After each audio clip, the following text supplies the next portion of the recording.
교회에서 구원받은 이 은혜가 있는데 이걸 어떻게 우리가 이해해야 되느냐, 이에 대한 이해 문제. 아까 얘기했죠. 유대인과 이방인이 있습니다. 로마 교회에.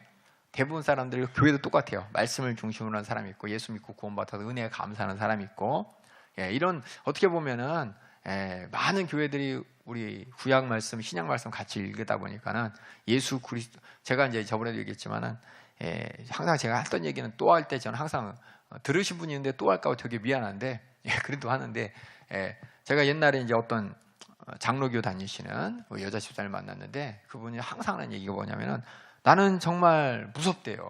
아니 신앙생활하는데 왜 두렵습니까? 그랬더니 하나님께서는 왜 이렇게 무서운 하나님이니? 뭐만 하면 할 일은 많고 안 하면 다 져주고 하나님 무섭다고. 왜냐 그분은 이제 하나님 말씀을, 구약 말씀을 열심히 읽는 분인데 구약을 통해서 보면 막 져주고 아마로 막 말씀에 불순종하면 막 지켜야 될 말씀도 많고 그게 막 짐이고 부담이고 그게 이제 신앙생활이라고 생각하시는 분이에요. 근데 우리는 예수 믿음으로 말미암아 구원받은 사람이잖아요. 근데 그분이 장로교가 이제 보통 얘기하면 또 이제 노력해. 하여튼 많은 분들이 어떻게 보면 하나님의 말씀을 절대적으로 생각한다는 그것이, 그 말씀을 온전히 하나님이 주신 목적을 이해하지 못한 채 그 말씀에 매여 있잖아요. 매여서 그냥 해야 되냐 말해야 되냐 항상 정죄의식을 가지고 살아가는데, 정죄의식을 살아가는 그분이 정말 예수님을 만나고 예수님을 통해서 구원받았다는 구원의 의미를 알았다면 그걸 털어버릴 텐데, 많은 분들이 기독교에서 교회 다닌다고 또 신앙생활 한다고 하면서 이제 말씀을 들을 때 자기 방식대로 오해하는 거죠. 하나님 말씀은 들으면 축복이고 불순종하면 저주입니다. 이것을 뭐 어디에 집중을 하냐? 불순종하면 저주입니다에 막 집중하다 보니까는 무슨 말씀을 들었든지 뭐만 생각나냐, 내가 하나님 말씀을 제대로 지키지 못했던 생각만 계속 나고 그럴 일들만 부닥치니까 항상 이게 정죄의식과 하나님이 정말 하나님과의 관계가 왜 두렵다는 이유는 뭐예요? 이 진노가 해결되지 않았다는 거잖아요. 그렇죠? 그러니까 많은 사람들이 정말 신앙생활하면서 두려워하시는 분들은 뭐냐? 하나님의 진노의 문제에서 해결받지 못했다는 겁니다. 그러니까 예수 그리스도 온전히 믿는다면은, 이 진노의 문제가 해결하신 예수를 만난다면은 정말 자유할 텐데, 어디서 이런 하나님의 진노의 겁박에서 어떤 그런 두려움에서 자유할 텐데 거기서 자유하지 못한 채 계속해서 얽매여 있는 것을 보면 우리 아마 여러분들도 그런 분들 많이 보시게 될 거예요. 걱정, 근심. 우리는 그런 걱정, 근심이 세상이 아니라 이 신령한 걱정, 근심이죠. 그것이 자유로운 게 아니라 그냥 속박된 것이라면 아직도 사망의 왕노릇하는 것이고, 하나님의 진노 앞에서 그 진노의 문제가 해결됐다는 걸 스스로 확정하지 못하기 때문에, 그래서 이 확정하지 못하는 이 사건을 위해서, 우리를 위해서 예수님이 이 땅에 오셨잖아요. 그래서 아까 얘기했지만 우리 하나님의 사랑을 만난다면 그 사랑이 그냥 사람이 잘해주는 사랑이 아니라 그 진노에서 나를 구원하기 위해서, 나에게 그 진노의 문제를 해결하기 위해서 예수님을 보내주셨다는 것을 아는 사람이, 아까 바울이 고백한 것처럼 우리가 연약할 때에, 연약한다면 진노에서 막 이렇게 참소당하고 이거에 악압당했을 때 예수님께서는 우리를 위해서 죽으셨다는, 우리 죄를 담당하셨다는 그것이 하나님의 사랑으로 내가 와닿아야 되는 것이고, 또 우리가 죄인 되었을 때에 예수님께서 우리의 죄를 짊어지시고 죽으신 것이 하나님의 사랑으로 우리에게 확정되어야 되는 것이고, 또 뒤에는 뭐예요? 우리가 하나님의 원수잖아요. 원수라는 것이 이 원수 아니죠? 이 원수입니다. 이 원수. 원수인데 내가 하나님을 대적하는 게 아니라 대적할 수도 없는데 하나님을 대적하는 이런 원수 되었을 때에 하나님과 화목할 수 있도록 죄의 문제를 해결하신 아들 예수 그리스도의 그 죽으심을 내가 사랑으로 인정하는 사람이 진노에서 진짜 벗어날 수 있는 것이고, 이게 진짜 예수 믿고 구원받는, 구원의 의미를 아는 것입니다. 그래서 여러분들이 혹시 주위에 그런 분들이 있으면은 이 로마서를 잘 이해시켜 주세요. 물론 이제 예수의 생애를 통해서 우리가 예수님을 통해 받은 사랑도 경험하고 있지만은 그것이 그냥 멀리 보이는 사랑, 그 의미를 설명하는 게 이제 로마서기 때문에 여러 가지 여러분들 이해를 가지고 예수 믿고 구원받았어. 복음서에 보면 제자들이 보면서 그냥 깜짝 놀라는 얘기만 나오지.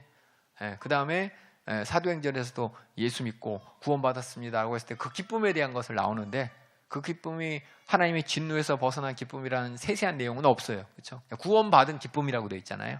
그러니까 구원이 무엇인지를 우리가 제대로 안다면은 기뻐할 수밖에 없는데, 제대로 모르는 사람은 들었어도 기쁘지 않다는 것은 제대로 아직 구원을 인정하지 않는다는 뜻이겠죠.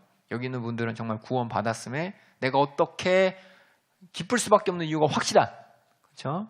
그렇죠? 기쁠 수밖에 없는 이유가 확실한 것이 뭐냐? 하나님의 진노에서 벗어났다는 것이고, 이를 위해서 하나님께서는 복음을 우리에게, 예수 그리스도 통해 우리에게 듣게 하시고 믿게 하셨다는 것이니, 그래서 이 모든 것이 이제 복음을 전제로 한 거예요. 복음을 전제로.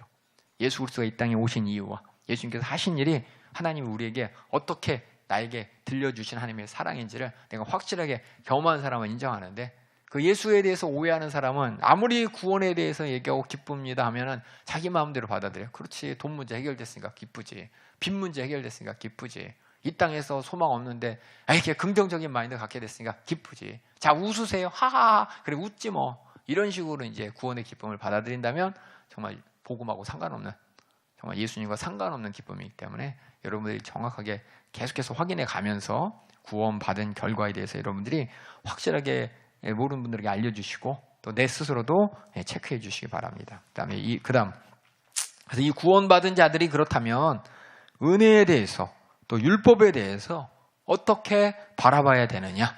아까 이미 얘기했죠. 율법을 통해서 우리가 죄를 찾고 죄를 찾은 만큼 우리가 참 은혜를 더 경험할 수 있다고 얘기했는데, 그렇다면 은혜와 죄에 대해서 특별히 어떤 분들, 나 은혜 받았으니까 뭐예요? 죄에 대해서는 자유가 됐으니까는 뭐 한번 구원 받았으면 끝 아니야? 라고 하면서 죄에 대해서 무시하는 사람들이 있어요. 회개하면 되지, 이런 사람들 있잖아요. 그렇죠? 이렇게 또 얘기하잖아요. 물론 이것이 그분이 막 죄에 대해서 사무쳤기 때문에 회개하면 괜찮아요. 이렇게 그분의 죄에서, 억압에서 놓이기 위해서 이렇게 신방하고 권면해서 회개케 하기 위해서 하는 얘기가 있는데, 또 어떤 사람은 그걸 받아들이면서 죄를 지면 회개만 하면 돼? 그럼 마음껏 죄 지고 그때 회개하면 되겠네? 예? 여태 실컷 놀다가 주님 오시는 그날 가서 빨리 회개하고, 그렇죠? 죽기 바로 죽기, 예수님 잘못했어요, 죄 용서해 주세요, 그러고 빨리 죽기 전에 그렇게 하면 되겠네 라는 생각을 가질 수도 있는데, 이게 은혜의 남용이라는 겁니다. 이러지 않기 위해서 그 은혜에 대해서 우리는 죄의 사함을 받은 은혜와 죄에 대해서 어떻게 이해해야 되느냐에 대한 생각. 우리 인간이 치상 치사하잖아요. 그렇죠? 저도 여러 번 생각했어요. 그냥 신앙생활 이렇게 하다 혹시 내가 지은 죄가 있으면 기억하지 않지만 죽기 직전에 깜빡하면서 삐삐삐 하기 전에 빨리 그때 하나님 잘못했어요, 빨리 천국 가게 해주세요, 잘못했어요, 막 이렇게 해가지고 죄사함 받고 천국 가야지, 여기서 그냥 편하게 그냥 하고 싶은 거 다 하고 살아야지, 이런 생각도 했었어요. 이게 뭐냐, 저만 그런 게 아니라 모든 사람이 그럴 거 아니에요. 치사하게, 그렇죠? 하나님 앞에 이 육신의 소욕과 즐거움은 따르고 싶은데 천국은 가야겠고 갈팡질팡하니까 그래 죽기 전에만 하면 되겠지라는 이런 얄팍한 생각을 갖고 있는데, 그러면 안 된다는 걸 이제 우리뿐만 아니라 로마 초대교회 때도 이런 생각 가진 사람이 있었겠죠. 그렇죠? 그런 자들에게 이제 얘기합니다. 우리 6장 1절부터 한번 읽어주세요. 그런즉 우리가 무슨 말하리요? 은혜를 더하게 하려고 죄에 거하겠느뇨? 그럴 수 없느니라. 죄에 대하여 죽은 우리가 어찌 그 가운데 더 살래요? 우리는 죄에 대해서 죽었다고 선언합니다. 그 말은 뭐냐? 죄에 대해서 죽었다는 것은 죄가 아무리 찔러도 우리는 반응하지 않는다는 거예요. 그만큼 뭐냐? 은혜 안에 있는 사람은 죄에 대해서 전혀 무관한 사람이라는 거예요. 죄가 아무리 막 찌르고 해도 나는 죄를 지을 수 없어요. 죄에 대해서 죽었다, 이 말은 뭐냐면 죄에 반응할 수 없는 그런 사람이다라는 것이죠. 참 어려워요, 그렇죠? 네, 어려워. 이게 참 어려워. 이게 로마서라는 것 자체가 아까 저번에도 얘기했지만은 로마 사람들의 수준에 맞춰 쓴 책입니다. 그래서 어려워요. 로마 사람들의 수준에 맞춰 책이기 때문에 저도 그래서 옛날에 이해를 못했던 것 같아요. 시간이 좀 지나서 그나마 좀 이해할 수 있는 머리가 돼서 이해한 것 같은데, 어렵지만 여러분들이 잘 그 의미를 다시 잘 들으시고, 이해 안 되면 저한테 손 들고 질문해 주세요. 잘 이해가 안 가요. 그러고서 그럼 저도 죄송해요, 이해를 못 시켜드려서, 그러고 끝날게요. 이해 안 되면 말씀해 주세요. 고민 좀 해보게요. 저도 이 부분을 어떻게 하면 더 잘 설명할까. 저도 이제 읽으면서 나는 이해했지만은 이걸 어떻게 잘 설명할까라는 거에서 저도 읽으면서 항상 고민을 하거든요. 그래서 할 때마다 저도 많이 깨닫고, 이렇게 설명해주면 더 잘 공감이 되겠다라는 것도 발견하고, 그래서 저도 참 유익한 시간이고 저도 참 은혜의 시간입니다.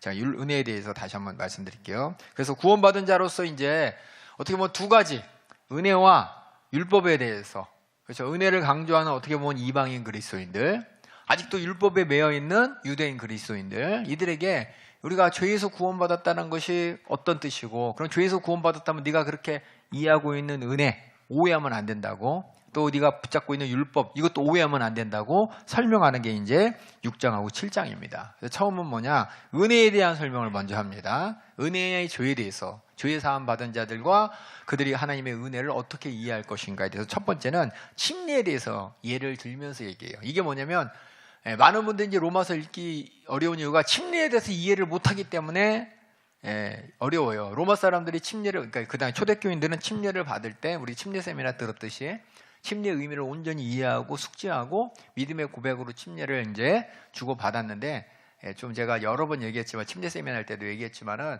지금 이제 그 침례에 대한 이해보다는 어떤 의식에 집중하면서 그냥 침례를 주고 받는 것으로 지나가는 경우가 저는 그랬기 때문에 아니라고 모든 걸 일반화시킬 수 없지만 침례를 그렇게 온전한 의미를 가지고 침례를 주고받는 경우가 많이 없는 것 같아요.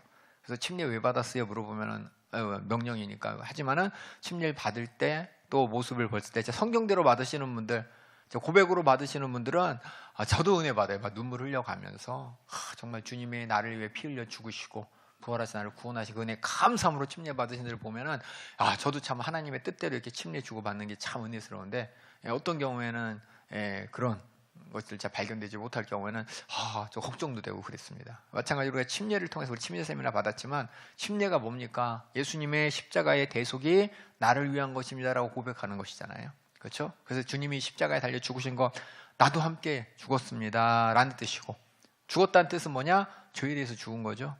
죄와 함께 나는 죽었습니다. 하지만 주님의 부활, 물에 나오면서 주님이 부활하셨던 것처럼 나도 죄에 대해서 벗어나서 이제 주님의 부활에 참여하여 거룩하게 살겠습니다라는 고백으로 우리가 침례를 주고받는데, 이것을 이해하는 사람들이 이제 이 침례에 대한 로마서의 이야기를 들으면 이해하는데, 이걸 이해하지 못하면 이게 뭔 얘기인지 몰라요.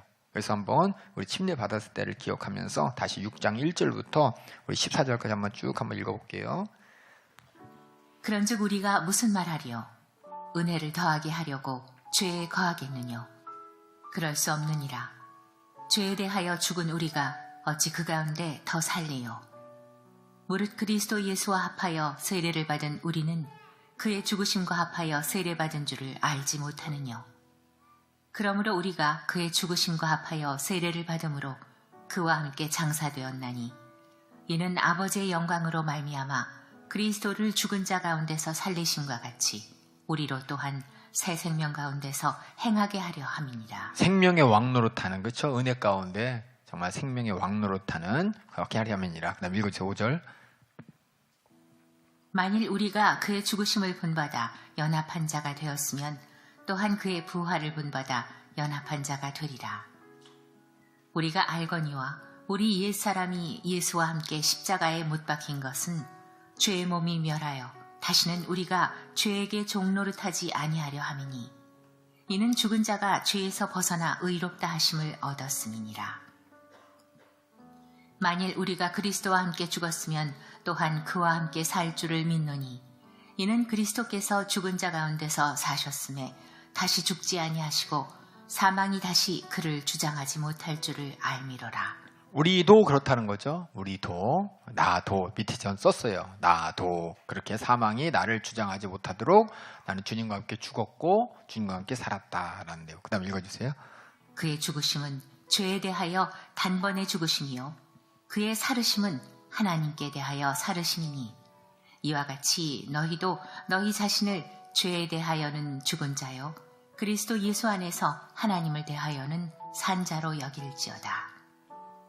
그러므로 너희는 죄로 너희 죽을 몸에 왕노릇하지 못하게 하여 몸의 사욕을 순종치 말고, 또한 너희 지체를 불의의 병기로 죄에게 드리지 말고, 오직 너희 자신을 죽은 자 가운데서 다시 산 자같이 하나님께 드리며 너희 지체를 의의 병기로 하나님께 드리라.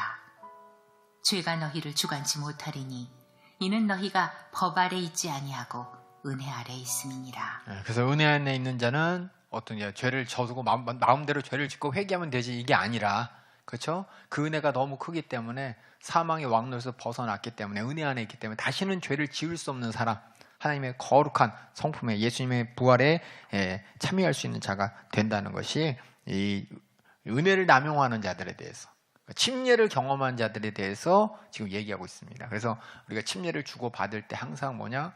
그냥 막연한 그냥 물속에 들었다 나왔다가 아니라 내가 완전 죄에 대해서 죽었습니다라는 고백이기 때문에 그 예수 그리스도의 피의 공로를 의지해서 나는 이제 거룩하게 살 것입니다라는 믿음의 고백이죠. 그것이 나에게 이루어졌음을 이해하는 것이기 때문에. 그래서 제가 썼죠. 침례의 의미를 통해서 은혜와 죄와의 관계를 확인시켜주면서 구원받았기 때문에 죄에선 죽은 사람이다. 그렇죠? 죄에 대해서 죽었기 때문에 죄가 나를 어떻게 할 수 없는, 그렇죠? 뭐가 죄냐가 중요한 게 아니라 뭐냐? 하나님의 은혜 가운데 하나님을 기쁘시 할 게 뭘까? 하나님과 화평한 관계를 더 어떻게 이룰까? 이게 문제가 되는, 이게 고민이 되는 사람이라는 것이 이제 은혜에 지어야 되는 이유고, 또 하나 있어요. 또 하나 이제 설명이 뭐냐면 이제 똑같은 얘기. 여기 보면은 6장 1절에 은혜에 더하려고 죄에 거하겠느냐? 그럴 수 있어요, 없어요? 없다는 얘기죠. 15절에 보니까 우리가 법 아래에 있지 않고 은혜 아래에 있으니 죄를 지으리요? 그럼 뭐라고 대답해야 돼요? 죄를 지을 수 없다는 거죠. 그러니까 은혜 안에 있기 때문에 우리는 죄를 지을 수 없다는 것이 침례를 통해서 그 다음에는 우리가 죽어서가 아니고 이제는 뭐냐? 종이 되어서. 우리가 맨 처음에 저 바울의 고백에서 읽었죠. 바울이 나는 그리스도의 예수 그리스도의 종된 바울은 그랬잖아요. 이 종이 됐다는 것은 뭐예요? 그 히브리의 전에 얘기했지만 그렇죠? 히브리의 그 율법에 따라서 그들이 7년째 되는 날에 그저 종에서 해방시켜줘야 될 주인의 의무가 있는데도 불구하고 그 종이 주인을 사랑하고 처자를 사랑함으로 스스로 자원해서 종된 거잖아요. 그 조건이 뭐냐면 주인을 사랑함으로잖아요. 그렇죠? 마찬가지로 여기도 우리 은혜 아래 있기 때문에 은혜의 종이 되어서, 그래서 우리는 죄를 지을 수 없는 사람이다라는 것이 두 번째 예입니다. 그래서 첫 번째는 침례를 생각해봐. 죄에 대해서 죽었잖아. 두 번째는 그 은혜가 너무 크기 때문에 우리가 자원해서 은혜의 종이 되었잖아 라는 것이 15절부터 이야기입니다. 우리 15절부터 한번 읽어주세요. 그런즉 어찌하리요? 우리가 법 아래 있지 아니하고 은혜 아래 있으니 죄를 지으리요? 그럴 수 없느니라. 너희 자신을 종으로 들여 누구에게 순종하든지 그 순종함을 받는 자의 종이 되는 줄을 너희가 알지 못하느냐? 혹은 죄의 종으로 사망에 이르고 혹은 순종의 종으로 의에 이르느니라. 하나님께 감사하리로다. 너희가 본래 죄의 종이더니 너희에게 전하여 준 바 교훈의 본을 마음으로 순종하여 죄에게서 해방되어 의에게 종이 되었느니라. 너희 육신이 연약함으로 내가 사람의 예대로 말하노니 전에 너희가 너희 지체를 부정과 불법에 들여 불법에 이른 것 같이 이제는 너희 지체를 의에게 종으로 들여 거룩함에 이르라. 너희가 죄의 종이 되었을 때에는 의에 대하여 자유하였느니라. 스톱. 여기 보면 너희가 죄의 종이 되었을 때 의에 대하여 자유하였느니라 이 말 있죠.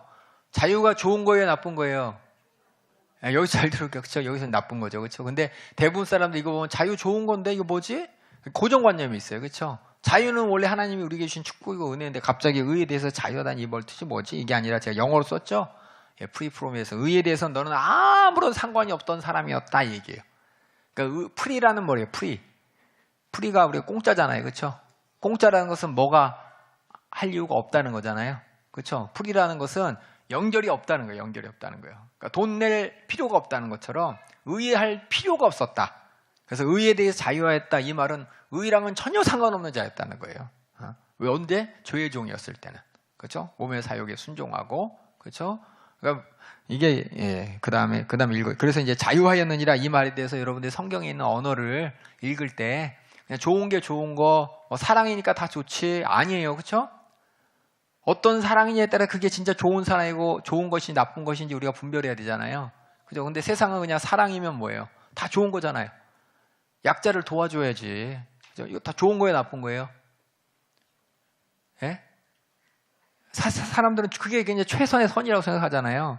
그러니까 이 사람은 약하니까 무조건 도와줘야 된다. 나는 약하니까 도와줘야 돼. 그럼 그 도와줘야지. 그게 아니라, 그렇죠? 우리 상황에 따라 잘 알아야 되잖아요. 마찬가지로 우리가 세상에서 우리가 통념으로 갖고 있는 이런 개념들이 있어요. 선과 악에 대한.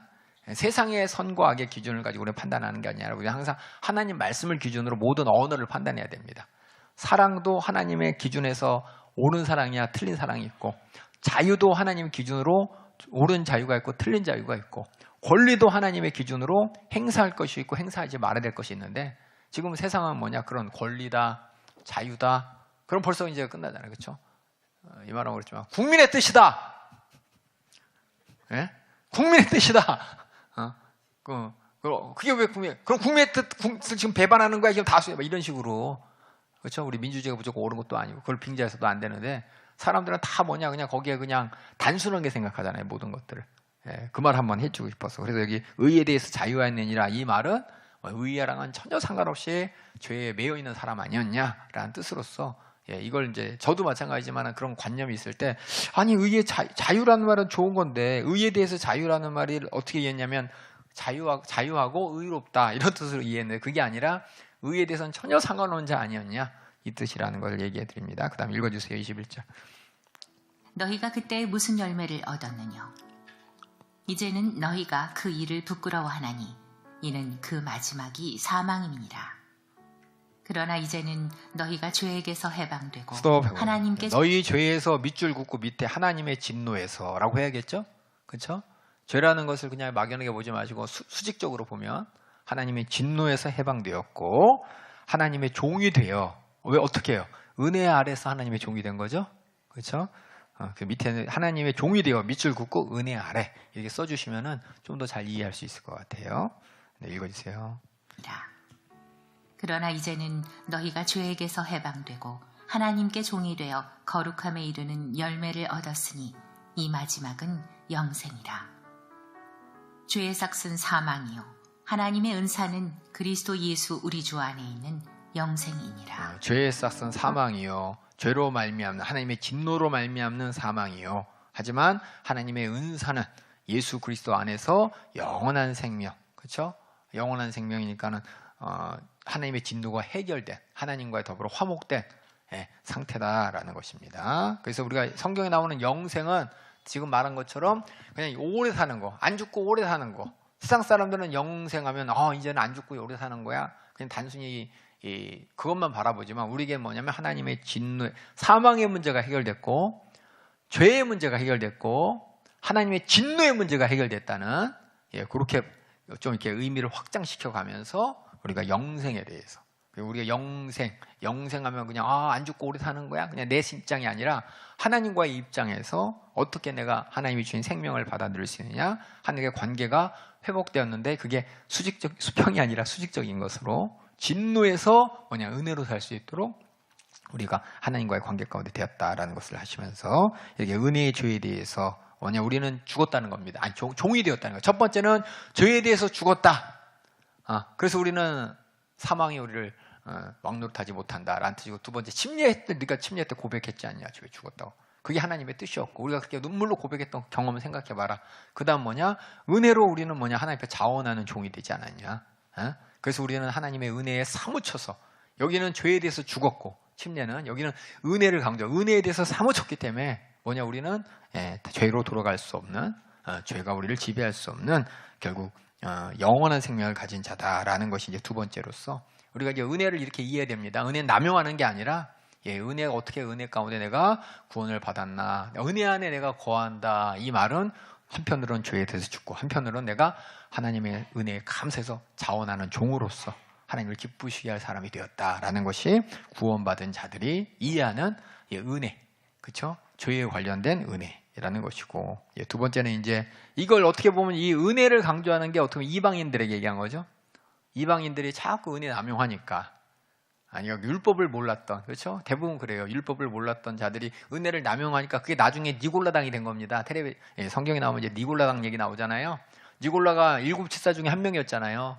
근데 이방인인데도 불구하고 하나님의 율법을 철저히 지키는 유대인의 그죠? 회중에 들어오게 된 것이고 그런 그가 복음을 받아들였을 때 그렇죠? 그는 출신은 이방인이요.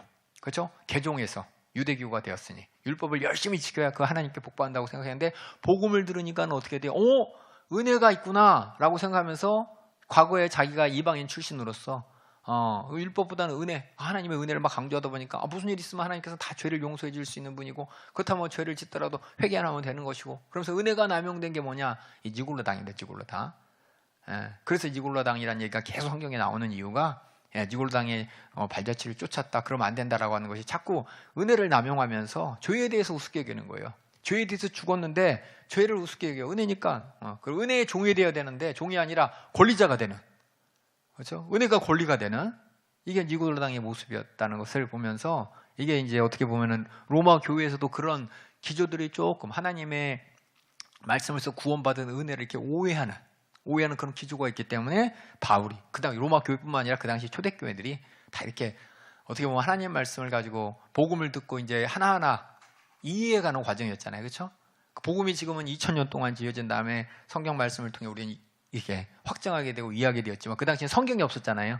그러니까 구전을 통해서 그리고 권위 있는 사람의 말을 통해서 누가 그렇다면 아 그렇구나 자기 방식대로 받아들이죠. 그렇죠? 회개하면 돼요. 모든 죄는 회개하면 해결됩니다. 이 말을 딱 들었을 때 어떤 사람은 아 죄를 사해 주시네 감사하다라고 하죠. 어떤 사람은 회개하면 돼? 죄를 막 져도 되겠네? 자기 마음대로 받아들이잖아요. 근데 우리는 이제 성경을 통해서 이게 확정되었기 때문에 더 잘 이해할 수 있는데 그 당시엔 성경이 없었기 때문에 바울이 이렇게 기록하면서 그런 문제를 지적하고 그런 문제를 해결하기 위해서 기록한 것이라는 걸 보시면서 이게 은혜에 대해서 우리 은혜와 죄에 대한 얘기가 두 가지라면 나머지 이제 율법과 죄에 대해서 그럼 이거 누구한테 얘기하는 걸까요? 그렇죠. 유대인 그리스도인들에게 그렇죠. 유대인 그리스도인에게 율법에 대한 오해, 율법과 죄에 대한 오해를 해결해 주기 위해서 이제 7장은 이렇게 쭉 이어지고 있습니다. 우리 7장 1절부터 우리 6절까지 한번 읽어주세요.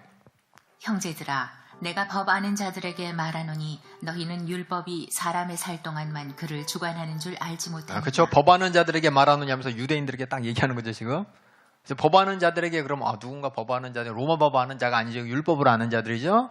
그러니까 배경을 잘 알고 있습니다. 그래서 네가 율법을 그렇게 지켜야지 하나님께서 지켜야 축복 주신다고 하나님 말씀을 절대 순종해야 된다고 막 그렇게 얘기하는데 그 율법이 사람이 살 동안만 주관하는 것이지 아니냐. 육신이 있는 동안 육신에 매여 있는 그렇죠. 육신에 매여 가지고 정욕과 싸워야 되는 너에게 죄를 찾게 하시는 말씀이 아니냐. 그다음에 읽어주세요. 2절. 남편이 있는 여인이 그 남편 생전에는 법으로 그에게 매인 바 되나 만일 그 남편이 죽으면 남편의 법에서 벗어났느니라. 그러므로 만일 그 남편 생전에 다른 남자에게 가면 음부라 이르되 남편이 죽으면 그 법에서 자유케 되나니 다른 남자에게 갈지라도 음부가 되지 아니하느니라. 그러므로 내 형제들아 너희도 그리스도의 몸으로 말미암아 율법에 대하여 죽임을 당하였으니 이는 다르니 곧 죽은 자 가운데서 살아나신 이에게 가서 우리로 하나님을 위하여 열매를 맺히게 하려 함이니라. 우리가 육신에 있을 때에는 율법으로 말미암는 죄의 정욕이 우리 지체 중에 역사하여 우리로 사망을 위하여 열매를 맺게 하였더니 이제는 우리가 얽매였던 것에 대하여 죽었으므로 율법에서 벗어났으니 이러므로 우리가 영의 새로운 것으로 섬길 것이요 의문에 묵은 것으로 아니할지니라. 이거 다 이해하고 계셔요? 남편과 아내 이게 뭐 재혼해도 된다 이 얘기가 아니라 남편이 있고요. 제가 ABC라고 적었죠. 한번 비교해 보시라고. 남편이 있고 남편이 있는 여인 여자가 있어요. 여자. 제가 이렇게 쓸게요. 여자가 있고 남편이 있고 그 아래 남편의 법이 있어요. 남편의 법. 이게 뭐냐? 그 당시에는 이제 남자가 주도권을 갖고 모든 것을 결정하기 때문에 그렇죠? 여자들은 경제 활동을 못 하잖아요. 그러니까 남자가 다 주권을 가지고 모든 것을 있고 그 아래에 이제 여자가 있었는데 이 남편의 법에서 이렇게 매여 있는데 만약에 남편이 죽으면 이 남자의 법에서도 이제 벗어나서 그렇죠? 자기를 주관할 사람이 죽었기 때문에 주관하는 그 말을 남편을 따라갈지 않고 이제 이 여자가 뭐예요? 다른 남자에서 따라갈지라도 이게 전혀 그렇죠? 여기서 벗어났기 때문에 전혀 문제가 되지 않는다는 거죠. 이거 똑같이 그 뒤에 보니까 우리가 이게 뭐냐? 육신에 있을 때에는 이게 뭐냐면 우리 여기죠, 그렇죠? 육신에 있을 때에는 그렇죠? 이 남편이라는 육신이라는 것이 나를 주관하죠. 죄의 정욕, 그 B라는 것. 그래서 우리 이 몸의 이 사욕들 이것에 나는 여기 있지만 그렇죠? 근데 어떻게 됐어요? 육신의 법이 잘못했네. 그래서 남자에게 우리가 여기 보니까는 그렇죠? 율법이라는 것이 뭐냐? 너가 지금 육신에 얽매였기 때문에 이렇게 죄를 짓는 거야. 육신의 얽매여서 네가 욕심 부리고 육신의 얽매여서 거짓말하고 육신의 얽매여서 살인하고 이런 여러 가지 법에 따라서 내가 육신에 매여 살지만 이 남편이 죽는 순간 이 율법이 나를 죽어나는 것이 아니라 우리 뭐냐? 은혜 아래 있다는 거죠. 은혜. 그래서 뭐냐? 뭐 할까? 아까 얘기했잖아요. 뭐 할까봐 무서워서 지옥 갈까봐 무서워서 이렇게 하나님 앞에 말씀 듣고 뭐 신앙생활 하는 게 아니라 하나님을 기쁘시게 하는 은혜 아래 있기 때문에 하나님과 화평했기 때문에 하나님을 기쁘시게 하는 것이 목적이 돼서 이제 내가 사는 사람이 된 것이죠. 그래서 뭐냐? 남편이 죽었다 이 말은 뭐냐? 우리가 아까 침례에서 나온 것처럼 주님과 함께 나는 정말 죄를 깨닫고 그렇죠? 죄의 문제를 해결하신 주님과 함께 나를 죽었기 때문에 나는 더 이상 죄에 얽매이는 사람이 아니라 죄가 나를 죽어나는 사람이 아니라 나는 뭐냐? 부활하신 예수님을 따라서 부활하신 예수님처럼 살아야 될 사람이 있는데 이것이 뭐냐? 하나님의 진노라는 관점에서 보면 무서워서 어쩔 수 없지만 진노가 해결됐기 때문에 기뻐서 하는 거죠. 기뻐서 할 수 있는 이게 뭐냐? 바로 뭐냐? 율법과 죄에 대한 바른 이해. 그래서 유대인들에게 얘기해요. 유대인들 너희들은 자꾸 율법에 얽매이는데 그 율법은 뭐냐? 죄를 찾게 하는 네 육신의 사욕에 사로잡힌 그 죄를 찾게 하는 법인데 네가 이 율법이 이 죄의 육신의 이 소욕 죄에 종됐던 네가 주님과 함께 죽어서 더 이상 이제 죄에 대해서 하나님의 진노의 대상이 아니라 그 진노를 이룰 그 죄를 내가 알고 벗어난 사람이기 때문에 이제는 뭐냐? 하나님과 함께 기뻐할 은혜의 사람으로 은혜에 매인 사람이 되었기 때문에 더 이상 이 율법이 너를 어떻게 하지 못한다는 거예요. 더 이상 뭐예요? 사람 죽이면 안 돼요. 이 말 할 필요가 없다는 거예요. 왜냐? 우리는 은혜 아래 있기 때문에 죽이는 것을 뛰어넘어서 미워해서도 안 되는 것이고 사랑하기 바쁘기 때문에 그 사람을 섬기고 사랑하기 바쁜데 그 사람한테 죽이면 안 돼 그러면 그게 나랑 무슨 상관이야? 얘기하겠죠. 그렇죠? 이게 무슨 얘기인지 아시겠죠? 그처럼 우리는 율법에서 완전히 매여서 율법의 그러니까 과부의 이 제가처럼 율법에 매였던 사람이야. 우리는 율법이 더 이상 뭐라고 할 만큼 죄의 육신의 정욕에 매인 사람이 아니라 이미 은혜로 거룩한 생각을 가지고 거룩한 마음을 가지고 거룩한 예수님의 생애만 바라보기 때문에 그렇죠? 우리 공부 안 한 친구들한테 공부해 하지만 공부 이미 하고 있던 애한테는 쉬었다 해 그러잖아요. 아닌가요? 그런 얘기를 못 들어보셨죠? 저도 그래요. 그것처럼 우리는 율법에 의해서 그냥 어쩔 수 없이 이게 아니라 하나님을 기쁘시게 하는 삶을 살기 때문에 더 이상 뭐 공부하라 하지 마라 할 필요가 없는 거예요. 우리에게 거룩하게 살아 할 필요가 없는 거예요. 이게 뭐냐? 과부의 제가의 법칙이라는 겁니다. 그만큼 뭐냐? 우리는 예수 그리스도의 구속이라는 그 믿음으로 구원받았다는 그것이 정말 내 생각과 마음 가운데 죄를 깨닫고 회개했다는 그것이 그 약속을 붙잡고 내가 확실히 알았다는 거예요. 난 죄에 매이면 사람이 아니구나. 난 영적인 존재구나. 영적인 존재에서 육신에 매일 사람이 아니라 천국을 바라보고 주님 말씀에 따라 영생을 바라보고 살 사람이야. 그것이 하나님이 내게 주고 싶은 은혜구나라면서 기뻐서 하나님을 더 기쁘게 할. 그렇죠? 이제 어제도 얘기했지만 11조 드려! 여기 얽매인 게 아니라 주님한테 드린 일에 제한이 없는 거예요. 꼭 11조 막 다 따져가면서 세전이냐 세우냐 10단위는 어떻게 할 거냐 매여서 막 이런 사람이 아니라 11조 하나님은 이 모든 것 하나님이 주의 은혜입니다 고백할 때 뭐 그냥 생각 없이 그냥 탁 이렇게 할 수 있는 그렇죠? 하나님한테 고백하는 일에 제한당하지 않을 수 있는 이번 감사 예물을 얼마 할 것이냐 내 형편을 보니까 이러고 저러고 이게 아니라 감사하는 일에 그냥 제한 없이 할 수 있는 예배 드리는 일에 오늘 예배 드리러 가는데 이런 일이 있는데 이번에 빠지면 안 되냐 이게 아니라 누구랑 같이 가야 되지? 내가 문제가 아니라 주위를 살펴보면서 같이 갈 사람 막 찾고 있는 그 사람한테 예배 드리세요 뭐 11조 하세요 이런 얘기 할 필요가 없잖아요. 그렇죠? 그것처럼 우리가 은혜 아래 있다면 이게 바로 구원받은 기쁨으로 산다면 율법에서 벗어났다는 겁니다. 이 벗어난 것이 이것이지 뭐 율법이 벗어났으니까 뭐 내 마음대로 해도 율법이 나를 어떻게 못해 살인해도 뭐 율법이 뭐 나를 어떻게 하지 못해 그게 아니라는 거죠. 이해가시죠? 그래서 유대인들한테 얘기하는 거예요. 너희들이 율법에 매였냐? 율법은 이제 벗어난 사람이라고. 은혜에 매인 사람이기 때문에 뭘 해야 되냐 말하냐가 아니라 이 차원을 넘어서서 하나님과 관계하는 사람이라는 것이 이게 뭐냐? 유대인들이 얘기하는 율법과 죄에 대한 네가 구원받았기 때문에 죄라는 것에 대해서 율법에 대해서 넌 이렇게 초월한 사람이다 라는 것이 설명하는 게 이제 과부의 제가인 것이고 두 번째 그 다음에 율법의 기능에 대해서 다시 설명을 합니다. 7절부터 읽어주세요. 그런즉 우리가 무슨 말하리요? 율법이 죄냐? 그럴 수 없느니라. 율법으로 말미암지 않고는 내가 죄를 알지 못하였으니 곧 율법이 탐내지 말라 하지 아니하였다면 내가 탐심을 알지 못하였으리라. 그러나 죄가 기회를 타서 계명으로 말미암아 내 속에서 각양 탐심을 이루었나니 이는 법이 없으면 죄가 죽은 것임이니라. 이 죄가 죽었다는 것이 죄가 없어지는 게 아니라 법이 없었다면 죄가 안 보인다는 겁니다. 죄가 있는지 없는지도 모른다는 거예요. 그다음 읽어주세요. 전에 법을 깨닫지 못할 때에는 내가 살았더니 계명이 이름에 죄는 살아나고 나는 죽었도다. 생명에 이르게 할 그 계명이 내게 대하여 도리어 사망에 이르게 하는 것이 되었도다. 죄가 기회를 타서 계명으로 말미암아 나를 속이고 그것으로 나를 죽였는지라. 이러보건대 율법도 거룩하며 계명도 거룩하며 의로우며 선하도다. 그런즉 선한 것이 내게 사망이 되었느뇨? 그럴 수 없느니라. 오직 죄가 죄로 드러나기 위하여 선한 그것으로 말미암아 나를 죽게 만들었으니 이는 계명으로 말미암아 죄로 심히 죄되게 하려 함이니라. 이렇게 율법으로 말미암아 죄를 찾고 율법으로 말미암아 죄를 찾는 순간순간이 내게 은혜의 순간이라는 것이 바로 율법의 기능에 대해서. 근데 율법은 뭐냐? 지켜서 살라 그래. 유대인들은 어떻게 돼요?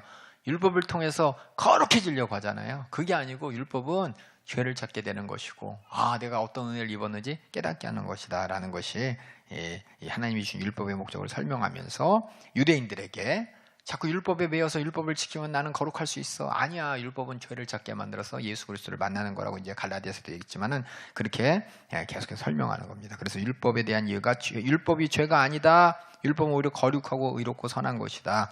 율법이 없다면 죄가 죽은 것, 다시 말해서 주가 드러나지 못할 것이고, 드러나지 못하니까 계속해서 나를 속이고 죽일 것이기 때문에 속이는 죄를 드러내기 위해서, 살리기 위해서, 나타내기 위해서 율법을 우리에게 주신 것이요. 그래서 율법을 통해서 우리는 죄를 알게 되는 것이다 라는 것이 로마에 있는 그 유대인들, 율법을 중요하게 생각하는 사람들에 대해서 설명하는 것이고, 그 다음에 14절부터 또 하나, 이 율법과 죄에 대한 바른 이해 세 번째. 그럼에도 불구하고 율법이 어떻게 돼요? 우리 벗어나서 은혜 아래 있고 율법으로 죄를 알게 하는데도 불구하고 문제가 있어요. 문제가 뭔지 한번 읽어주세요. 우리 14절부터. 우리가 율법은 신령한 줄 알거니와 나는 육신에 속하여 죄 아래 팔렸도다. 나의 행하는 것을 내가 알지 못하노니 곧 원하는 이것은 행하지 아니하고 도리어 미워하는 그것을 함이라. 원하는 이것이 뭘까요? 내가 하나요. 내 영혼이 원하는 것이죠. 내 영혼이 원하는 것, 영의 새로운 것, 선한 것은 행하지 않고 도리어 미워하는 죄의 정욕으로 행하는 악을 행함이라. 그 다음에 또 읽어주세요.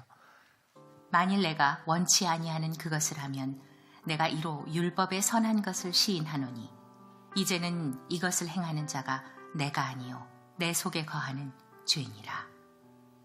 내 속 곧 내 육신에 선한 것이 거하지 아니하는 줄을 아노니 원함은 내게 있으나 선을 행하는 것은 없노라. 이게 뭐냐? 현실이에요. 현실. 지금 나의 모습. 육신에 거하는 나의 모습. 그 다음에 읽어주세요. 19절. 내가 원하는 바 선은 하지 아니하고 도리어 원치 아니하는 바 악은 행하는도다.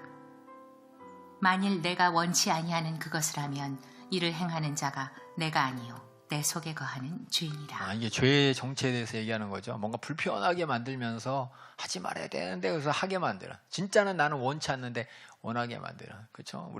저도 마찬가지지만은 정말 불만 불평하면서 앞 사람한테 큰 소리 한번 딱 지르고 나면 되게 불편하잖아요. 근데 그 앞에서는 막 지르고 싶어서 막 난리잖아요. 그렇죠? 이게 뭐냐면 내가 원치 않는데 내 육신은 그냥 하게 만드는. 분하게 만들어서 막 토하게 만들고 정죄하게 만들고 막 승질내게 만들고 돌아서 막 그러지 말 걸 하는. 이거 실상은 내가 하기 싫었던 거, 원치 않는 거였는데 육신이 그걸 하게 만드는. 그게 뭐냐? 죄라는 것을 지금 얘기하고 있습니다. 그다음에 또 읽어주세요. 그러므로 내가 한 법을 깨달았노니 곧 선을 행하기 원하는 나에게 악이 함께 있는 것이로다. 내 속 사람으로는 하나님의 법을 즐거워하되 내 지체 속에서 한 다른 법이 내 마음의 법과 싸워 내 지체 속에 있는 죄의 법 아래로 나를 사로잡아 오는 것을 보는도다. 그래서 예수님께서도 이제 여기 조그맣게 박스로 만들었죠. 시험에 들지 않게. 시험이에요, 그게 시험. 내 안에서 하기 싫어하는 것을 막 하게 만드는 내 육신의 소욕들이 막 올라오는 이 시험에 들지 않게 깨어 기도하라.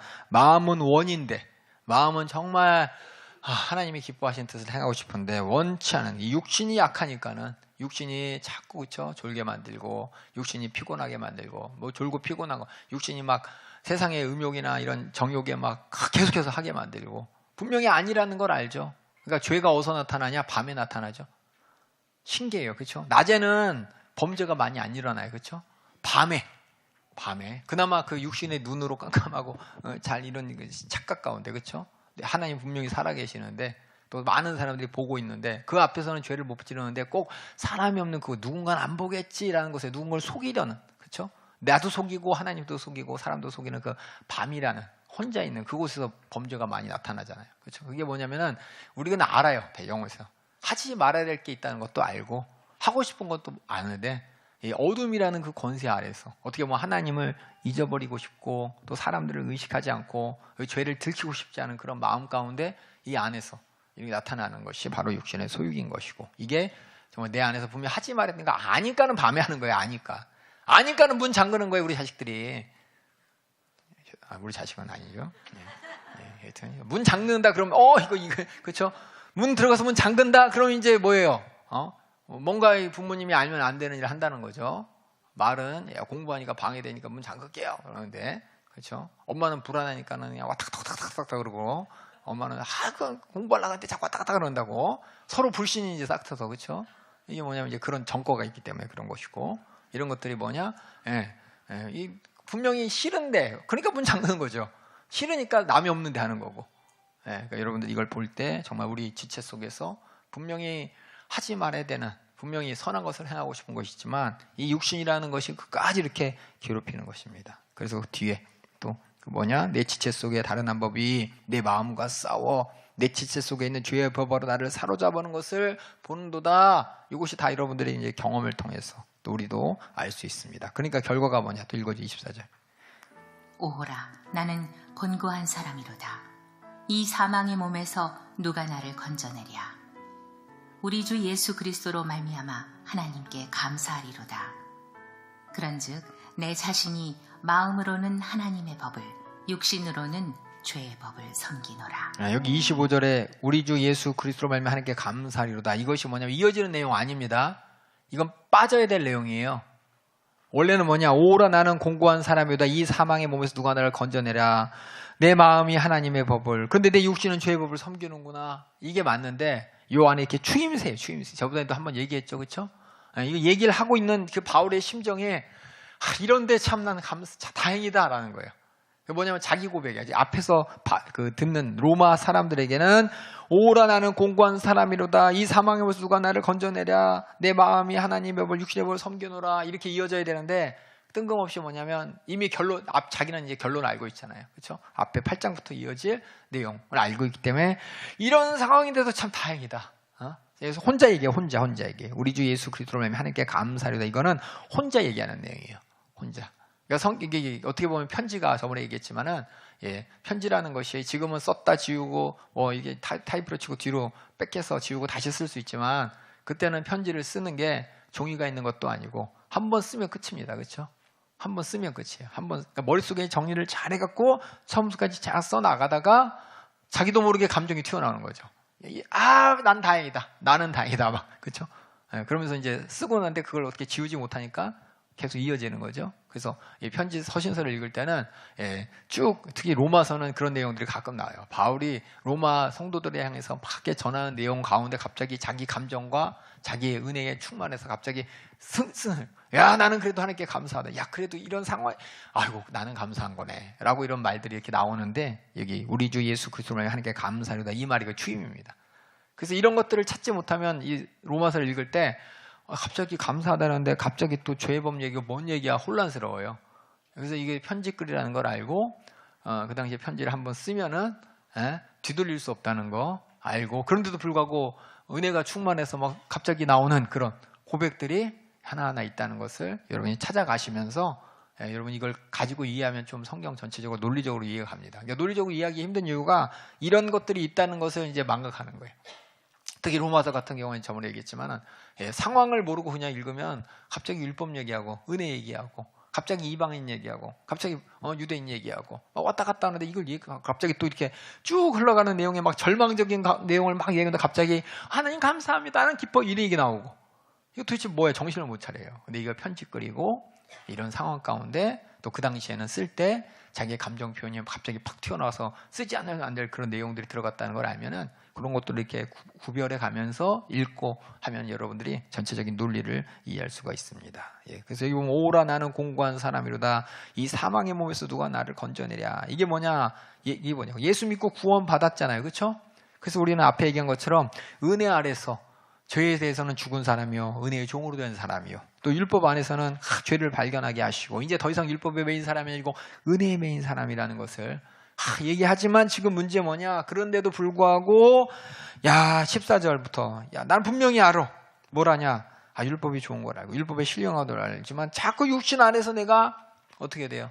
율법에서 하지 말라는 것을 하게 만드는 육신의 소욕이 끊임없다는 거예요. 예수 믿고 구원 받았는데 은혜를 아는데 은혜의 종 되었다고 생각하고 또 죄에 대해서는 죽었다고 생각하는데도 불구하고, 그럼 고백도 했는데도 불구하고 내 육신에 계속 살고 있는 동안은 이 선한 것이 아닌 육신의 소욕의 이 악한 것이 계속해서 나타나면서 막 싸우고 있다는 이런 현실이 바울의 고백이에요. 그러니까 우리가 신앙생활을 할 때 분명히 나는 아는데 자꾸 죄로 돌아가는 걸 보면서 참소합니다. 참소당해요.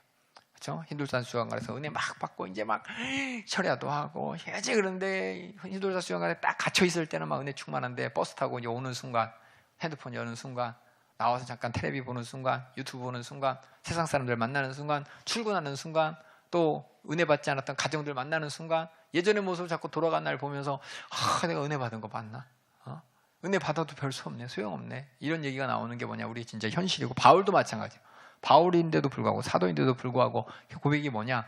그렇게 내가 은혜로, 정말 율법으로 죄에 대해서 내가 확실하게 벗어난 사람, 죄의 율법에 대해서 벗어난 은혜에 사는 사람인데도 불구하고 자꾸 내 안에 육체의 이 소욕이, 내 영이 원하는 소욕과 끊임없이 싸우는데 어떡하냐? 근데 미리 얘기했어. 우리 주 예수를 알면 나는 감사하다. 그러면서 8장 1절에 딱 나오는 거죠. 예수 안에 있는 자는 정죄함이 없나니 예수 안에 성령의 법이 나를 해방시켜 주니까. 이게 뭐냐? 아까 전에 믿음의 법이었잖아요. 믿음의 법으로 우리는 구원을 얻었습니다. 그렇죠? 근데 구원받은 다음에 맞아, 우리는 은혜 안에서 율법을 바라볼 때 이 죄로 말미암아 은혜에 매인 사람이요, 율법에 벗어난 사람이야. 맞는데 뭐냐? 문제는 그렇게 됐는데도 불구하고 자꾸만 이 육신은 우리를 끌어간다는 거예요. 그래서 방법은 담임 목사님이 항상 성령 충만밖에 없다는 겁니다. 성령의 법으로만 살아야 되는데, 다시 말해서 내 안에 성령께서 주장하시고 성령이 나를 자각하셔야만 그 다음에 구원을 유지할 수가 있는데, 이것을 이제 망각하니까 계속 돌아가면서 하는 핑계가 뭐냐? 아까 얘기한 것처럼 은혜, 하나님께서 회개하면 다 용서해 주셔 라면서 은혜 남용하는 죄, 또 하나 다시 하는, 그래도 나는 안 되니까 율법에 매달리는 죄, 율법에 매여서 더 죄를 찾으면서 계속 참소하는, 이 두 가지 상황이 계속 일어나는 게 사실 우리 연세중학교 우리 모든 성도들이 은혜 받았다 하지만은 성령 받고 충만하다라고 하지만 다시 돌아와서 잊어버리면서 낭망하고 그걸 어떻게 해결하지 못해갖고 막 전전긍긍하는데, 담임 목사님이 계속 말씀하시죠. 우리 하나님께서 성령 충만해야 된다고, 성령께서 우리를 장악하셔야 된다고.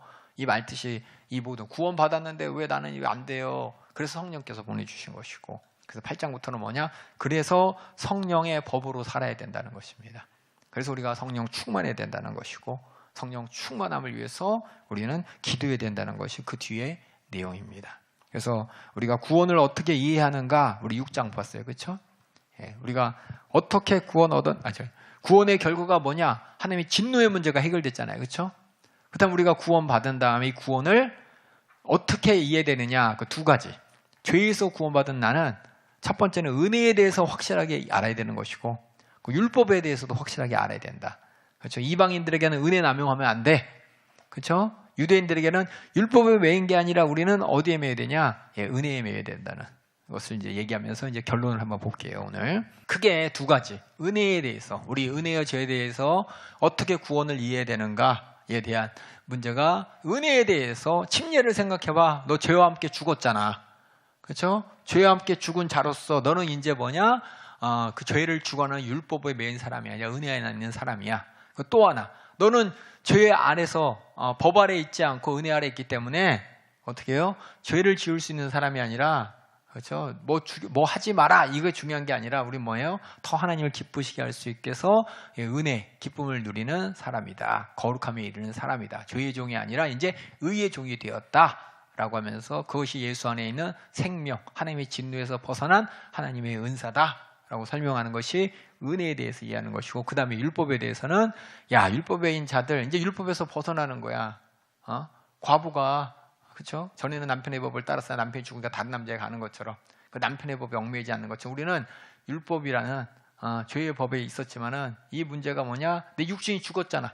육신이 이제 죄에 대해서 확실히 죽었다고 주님께 고백했고, 죄에 대해서는 얽매이지 않겠다고 내가 스스로 하나님과의 관계 가운데 거듭났기 때문에 나는 뭐냐? 하나님의 은혜의 법에 사는 사람이다. 그래서 율법은 여기 나왔지만 다른 남자, 그 육신에 있는 우리는 우리 주체 중에 있는 죄의 정욕과 얽매여 살았지만은 율법과 이 육신에 매여 있는 모든 것들에서 벗어나서 우리 영의 새로운 은혜의 법 안에 사는 사람이다라는 것이 율법의 죄에 대한 이해이고, 두 번째는 율법의 기능은 그래서 뭐냐? 그렇다고 율법이 나쁜 게 아니다. 율법을 통해서 우리는 죄를 찾아내는 것이고, 그 죄를 율법을 통해서 나를 속이고 죽이는 죄의 역사를 발견하게 되는 것으로서 율법은 거룩하고 선한 것이다. 근데 그 율법을 통해서 나를 바라봤더니 자꾸만 나는 육신으로, 그렇죠? 과거의 그 육신의 죄악으로 돌아가더라. 예수 믿고 구원받아 은혜 안에서 새로운 것, 선한 행동으로, 선한 법으로 살려고 하는데 육신은 자꾸만 나를 끌고 가는 것을 율법을 통해 내가 발견하게 되더라. 그러면서 이제 자신의 탄식이 뭐냐면, 오라 나는 공고한 사람이로다. 이 사망의 몸에서 누가 나를 건져내라. 분명히 나는 구원받았는데 육신을 살고 있는 동안 이게 참 잘 안 되는구나. 어떻게 해야 되냐. 참 괴롭다. 이게 우리 모두 갖고 있는 문제라는 거예요. 구원받았을 때. 하지만 믿음의 법으로 구원받은 우리가 이제는 성령의 법으로 성령 충만함으로 이 모든 문제를 해결할 수 있다는 거죠. 우리 8장 우리 1절. 그래서 어떻게 구원을 지킬 수 있느냐 이 문제지. 그렇죠? 이 문제가 만약에 구원의 이해. 그 다음에는 5번. 구원을 있다면 구원을 지켜야 된다. 어떻게 구원을 계속해서 우리가 지켜가면서 이 땅에 살 수 있느냐? 이 문제는 예수님께서 보내신 성령을 통해서다라고 합니다. 8장 1절부터 우리 3절 한번 또 읽어볼까요? 3절까지. 로마서 8장. 그러므로 이제 그리스도 예수 안에 있는 자에게는 결코 정죄함이 없나니, 이는 그리스도 예수 안에 있는 생명의 성령의 법이 죄와 사망의 법에서 너를 해방하였습니다. 여기 보면 그러므로라고 써 있죠. 그러므로 이제 예수 그리스도 안에 정죄 협련이 그러면서 2장 앞에 뭐가 있었냐면 왜냐하면 있어요. 왜냐하면 결코 정죄함이 없다. 왜냐하면 그리는 그리스도 예수 안에 생명의 성령의 법이 죄와 사망의 법에서 완전하게 해방해. 법이라는 게 뭡니까? 권세예요, 권세. 그렇죠? 그렇죠? 우리는 어느 권세 아래에 있냐? 죄와 사망의 권세가 아니라 생명의 성령의 권세 아래에 있기 때문이다 라는 것입니다. 그 다음에 3절 또 읽어주세요. 율법이 육신으로 말미암아 연약하여 할 수 없는 그것을 하나님은 하시나니. 율법이 했죠. 율법이 하다음에 가로 하세요. 육신으로 말미암아 연약하여 할 수 없는 그것까지. 율법이 육신으로 말미암아 연약할 수 없는 그것을 하나님은 하시나니. 그렇죠? 율법이 육신으로 말미암아 연약하여 할 수 없는 그것. 그게 뭔가요? 거룩이죠, 거룩. 그렇죠? 율법을 통해서 우리가 하나님의 거룩한 법을 지켜야 되는데 우리가 죄를 찾을 수밖에 없죠. 그래서 거룩하지 못하지만 하나님께서는 원래 거룩하게 우리를 하시나니, 그게 뭐냐? 읽어주세요. 곧 죄를 인하여 율법이 육신으로 말미암아 연약하여 할 수 없는 그것을 하나님은 하시나니, 곧 죄를 인하여 자기 아들을 죄 있는 육신의 모양으로 보내어 육신의 죄를 정하사 육신을 좇지 않고 그 영을 좇아 행하는 우리에게 율법의 요구를 이루어지게 하려 하심이니라. 죄를 인하여 자기 아들을 죄 있는 육신의 모양으로 보내어 육신의 죄를 정하사 육신을 쫓지 않고 그 영을 쫓아 행하는 우리에게 율법의 요구를 이루어지게 하심이니라. 이게 어떤 뜻이냐? 우리가 예수님의 공생애를 얘기하는 것 같아요. 예수님의 공생애가 왜 필요하냐? 어떤 분들은 예수님께서 우리를 위해 대속하여 주셨으니까 우리 죄가 해결했으니까 대속의 은혜만 바라보면서 이것이 우리에게 주신 하나님의 죄사함의 은혜다라고 하는데, 그럼 예수님께서 이 땅에 오셨을 때 아기 때 십자가에 달려 죽으면 어떻게 되나요? 대성물로. 어차피 예수님이 이 땅에 대성물로 죽으러 오셨다면, 그렇죠? 우리 죄를 대신하고 아기 때 응애할 때 말로만 어린 양이 아니고, 그렇죠? 근데 어린 양인데 막 30세 때 막, 그렇죠? 목수외용으로 큰 양이잖아요. 진짜 어린 양으로서 아기 때 우리의 대성물로 죽으시면 하나님 말씀이 정말 어린 양 예수 이으셨네 라고 했을 텐데, 예수님께서 30년을 사셨죠. 그리고 3년 반 동안 공생애를 통해서 내가 왜 왔는지 복음을 전하시고 마지막에 하나님의 말씀으로 대성물로 십자가에 달려 죽으셨는데, 예수님의 그 생애가 어떤 것이냐예요. 그 생애가 뭐냐? 바로 우리가 구원받은 다음에, 그렇죠? 성령으로 거룩하게 살고 싶은데 육신의 문제 계속 얽매이게 만드는 마귀의 시험을 계속해서 하는, 하지만 예수는 끝까지 승리하셨잖아요. 그 삶이 뭐냐?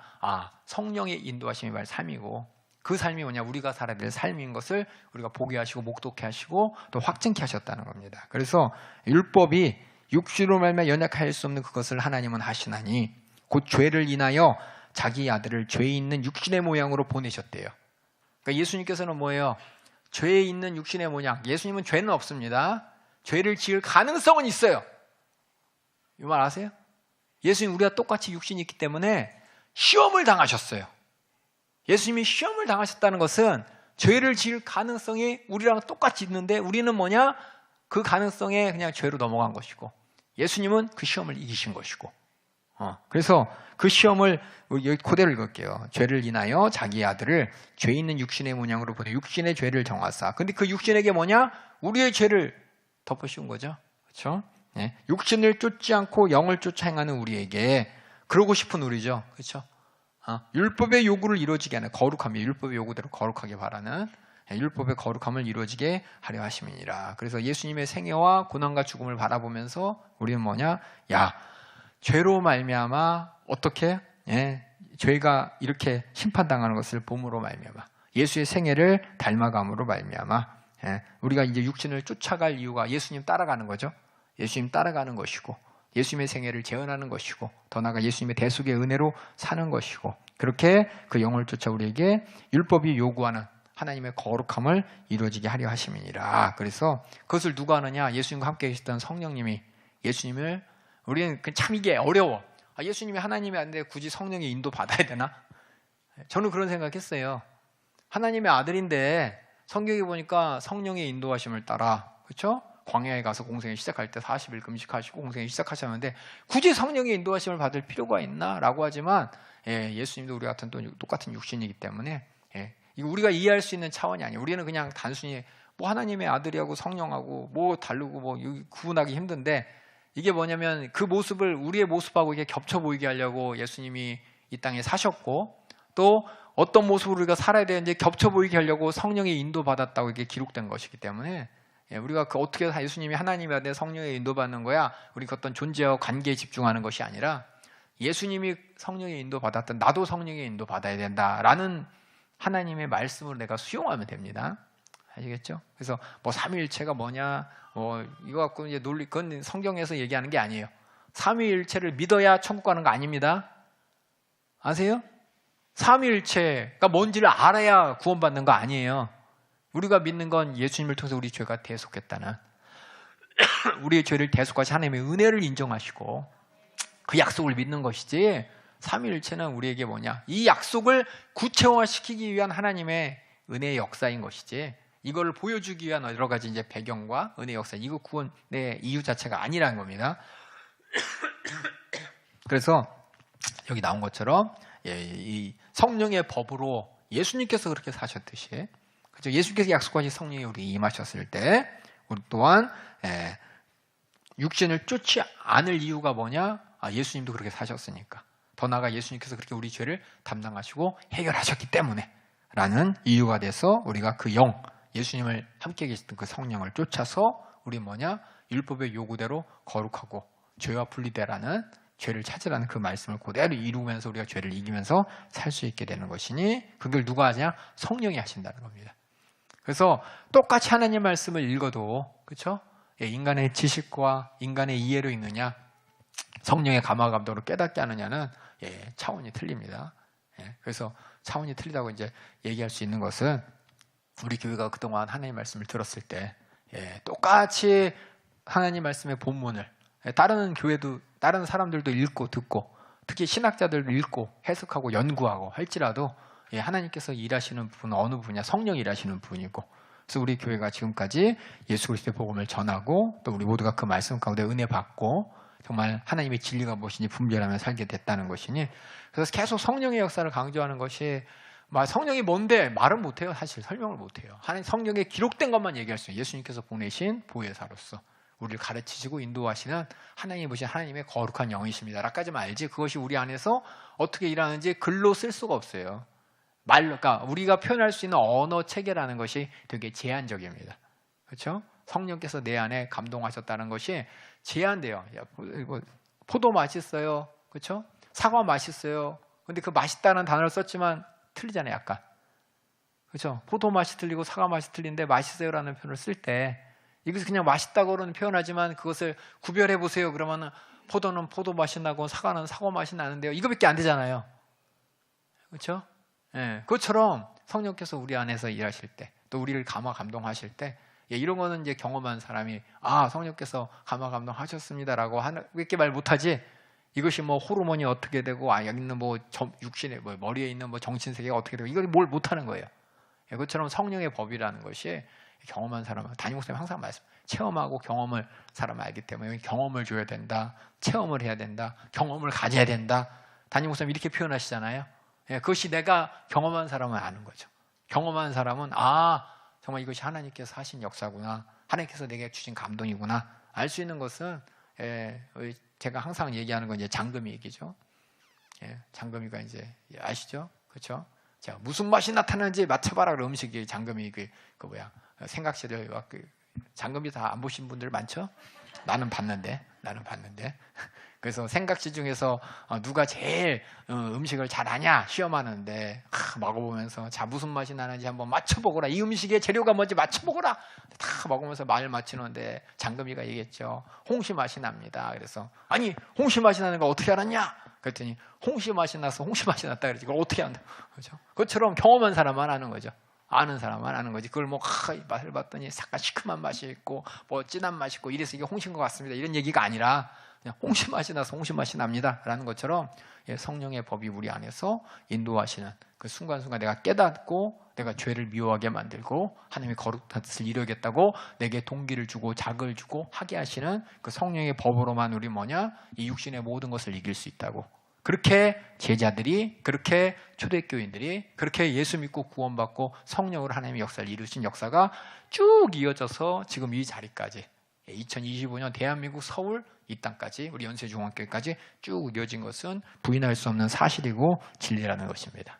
그래서 이렇게 성령의 법, 예수 안에 있는 생명의 성령의 법, 죄를 미워하게 만들고 은혜 안에서 죄에 대해서 죽고 하나님에 대해서 하나님의 거룩한 말씀에 대해서 살고 은혜에 대해서 살고 또 그렇기 때문에 은혜의 종이 될 수밖에 없도록 우리를 확실하게 책임지고 인도하는 성령의 법으로만 우리가 죄와 사망의 법에서 나도 모르는 구원받은데 불구하고 육신의 수많은 시험을 통해서 나를 낭만케 하고 은혜를 잊어버리게 만들고 과거를 잊어버리게 만든 이 죄와 사망의 법에서 우리 완전히 벗어날 수 있다는 것이고 그래서 우리 교회는 계속 24시간 기도할 수 있는 기도의 문을 열고 요한성전 열고 있다는 것을 여러분이 보시면서 이게 참 생명의 법이라는 것이 말로는 참 안 돼요. 경험하고 체험한 사람만 할 수 있기 때문에 여러분들이 성령 충만함을 경험하시고 경험을 절대 망각하지 마시고 또 하나님께서 일하신 그 경험이 여러분에게는 이거 맞나? 틀리나? 아니에요. 그런 경험으로 지금까지 다 우리 연세중앙교회 역사가 이루어졌습니다. 하나님이 그렇게 사용하여 주셨고요. 그러니까 나는 못 먹겠지만 교회를 믿으세요. 내가 스스로 의심이 가고 인정이 안 될 때 교회를 보세요. 교회를. 하나님께서 하신 역사를 보세요. 하나님이 쓰신 수많은 사람들의 역사, 이 교회 역사 40년을 보시고 담임 목사님을 쓰신 하나님을 보실 때 이거는 부인할 수 없는 현실이라는 거예요. 세상은 교회가 그랬나 보다. 그렇죠? 저 목사가 되게 카리스마 있게 성도들과 함께 그렇게 했나 보다라고 세상은 보지만 우리 안에서는 우리 분명히 하나님께서 일하신 역사적 현장을 다 확인하고 봤기 때문에 내 스스로 정말 믿지 못한다면 나를 쓰시는 하나님 우리 연세종합교회를 쓰신 하나님의 역사를 바라보면서 성령의 법 안에 있음을 확인하시고 정말 확증을 가지고 신앙생활하는 여러분 되길 바라겠습니다. 그 다음에 5절부터 또 읽어주세요. 육신을 좇는 자는 육신의 일을, 영을 좇는 자는 영의 일을 생각하나니 육신의 생각은 사망이요 영의 생각은 생명과 평안이니라. 육신의 생각은 하나님과 원수가 되나니 하나님의 원수면 이 진노죠. 그렇죠? 아까 얘기했죠. 하나님의 원수면 하나님의 진노의 대상이라는 겁니다. 읽어주세요. 되나니 이는 하나님의 법에 굴복치 아니할 뿐 아니라 할 수도 없습니다. 육신에 있는 자들은 하나님을 기쁘시게 할 수 없느니라. 만일 너희 속에 하나님의 영이 거하시면 너희가 육신에 있지 아니하고 영에 있나니 누구든지 그리스도의 영이 없으면 그리스도의 사람이 아니라. 또 그리스도께서 너희 안에 계시면 몸은 죄로 인하여 죽은 것이나 영은 의를 인하여 산 것이니라. 몸은 죄로 인하여 죽은 것이나 네 육신은 계속해서 죄에 말미암아, 그렇죠? 그런 상황이긴 하지만, 그렇죠? 그렇게 죄로 말미암아 이 육신이 계속해서 들끓고 있지만 내 영혼은 항상 그것을 이길 수 있는 의에 대해서 살아있는 사람이 된다는 것입니다. 그 다음 읽어주세요.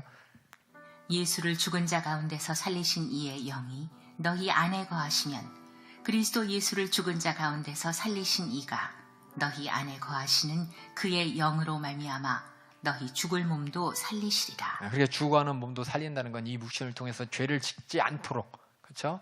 할 것이고 더 나아가서 우리가 부활의 영광에 참여한다는 내용도 있는데 이 전체적인 맥락을 보면은 너희의 죽을 몸은 죄로 인하여 죽는 다시 수많은 시험 가운데 죽음을 향해 달려갈 수만 육신은 정욕에 치여 있지만 성령께서는 뭐냐? 이 죽을 죄로 달려가지 않도록, 그렇죠? 사망에 이르는 죄를 범하지 않도록 우리를 육신까지도 장악하신다는 이야기가 이 다음 내용입니다. 그래서 우리가 뭐냐? 아까 얘기했지만 여기 구원을 이해하면 결국 뭐냐? 은혜, 하나님 말씀에 따라서 은혜 아래 있어야 되는 것이고 죄에서 벗어난 것이고 율법에 선한 것을 이루는 것인데 이 오라 나는 공고한 자로다. 어떡하냐? 어떻게 할 수 있냐? 성령의 법으로만 가능하기 때문에 우리가 구원을 지킬 수 있는 유일한 방법은 성령 충만밖에 없다는 우리 담임 목사님 말씀 계속 들으셨죠? 그렇죠? 이 방법을 지금 바울도 똑같이 성경을 통해서 확증하고 있습니다. 다시 한번 8장 우리 1절부터 11절까지 우리가 오라 나는 공고한 사람이로다. 이 사망의 법에서 누가 나를 건져내랴. 그렇죠? 내 육신으로는 죄의 법을, 내 영으로는 하나님의 법으로 살고자 한다. 이게 갈등을 어떻게 해결하느냐? 성령의 법으로 해결한다는 말. 그것이 우리에게 성령 충만해야 될 이유에 대해서 말하고, 역시 받은 구원은 성령을 통해서만 지킬 수 있다는 것을 8장 1절부터 바울이 선언하고 그 뒤에 다시 그에 대한 추가 설명을 합니다. 우리 8장 1절부터 11절까지 다시 한번 읽도록 하겠습니다. 들어보도록 하겠습니다.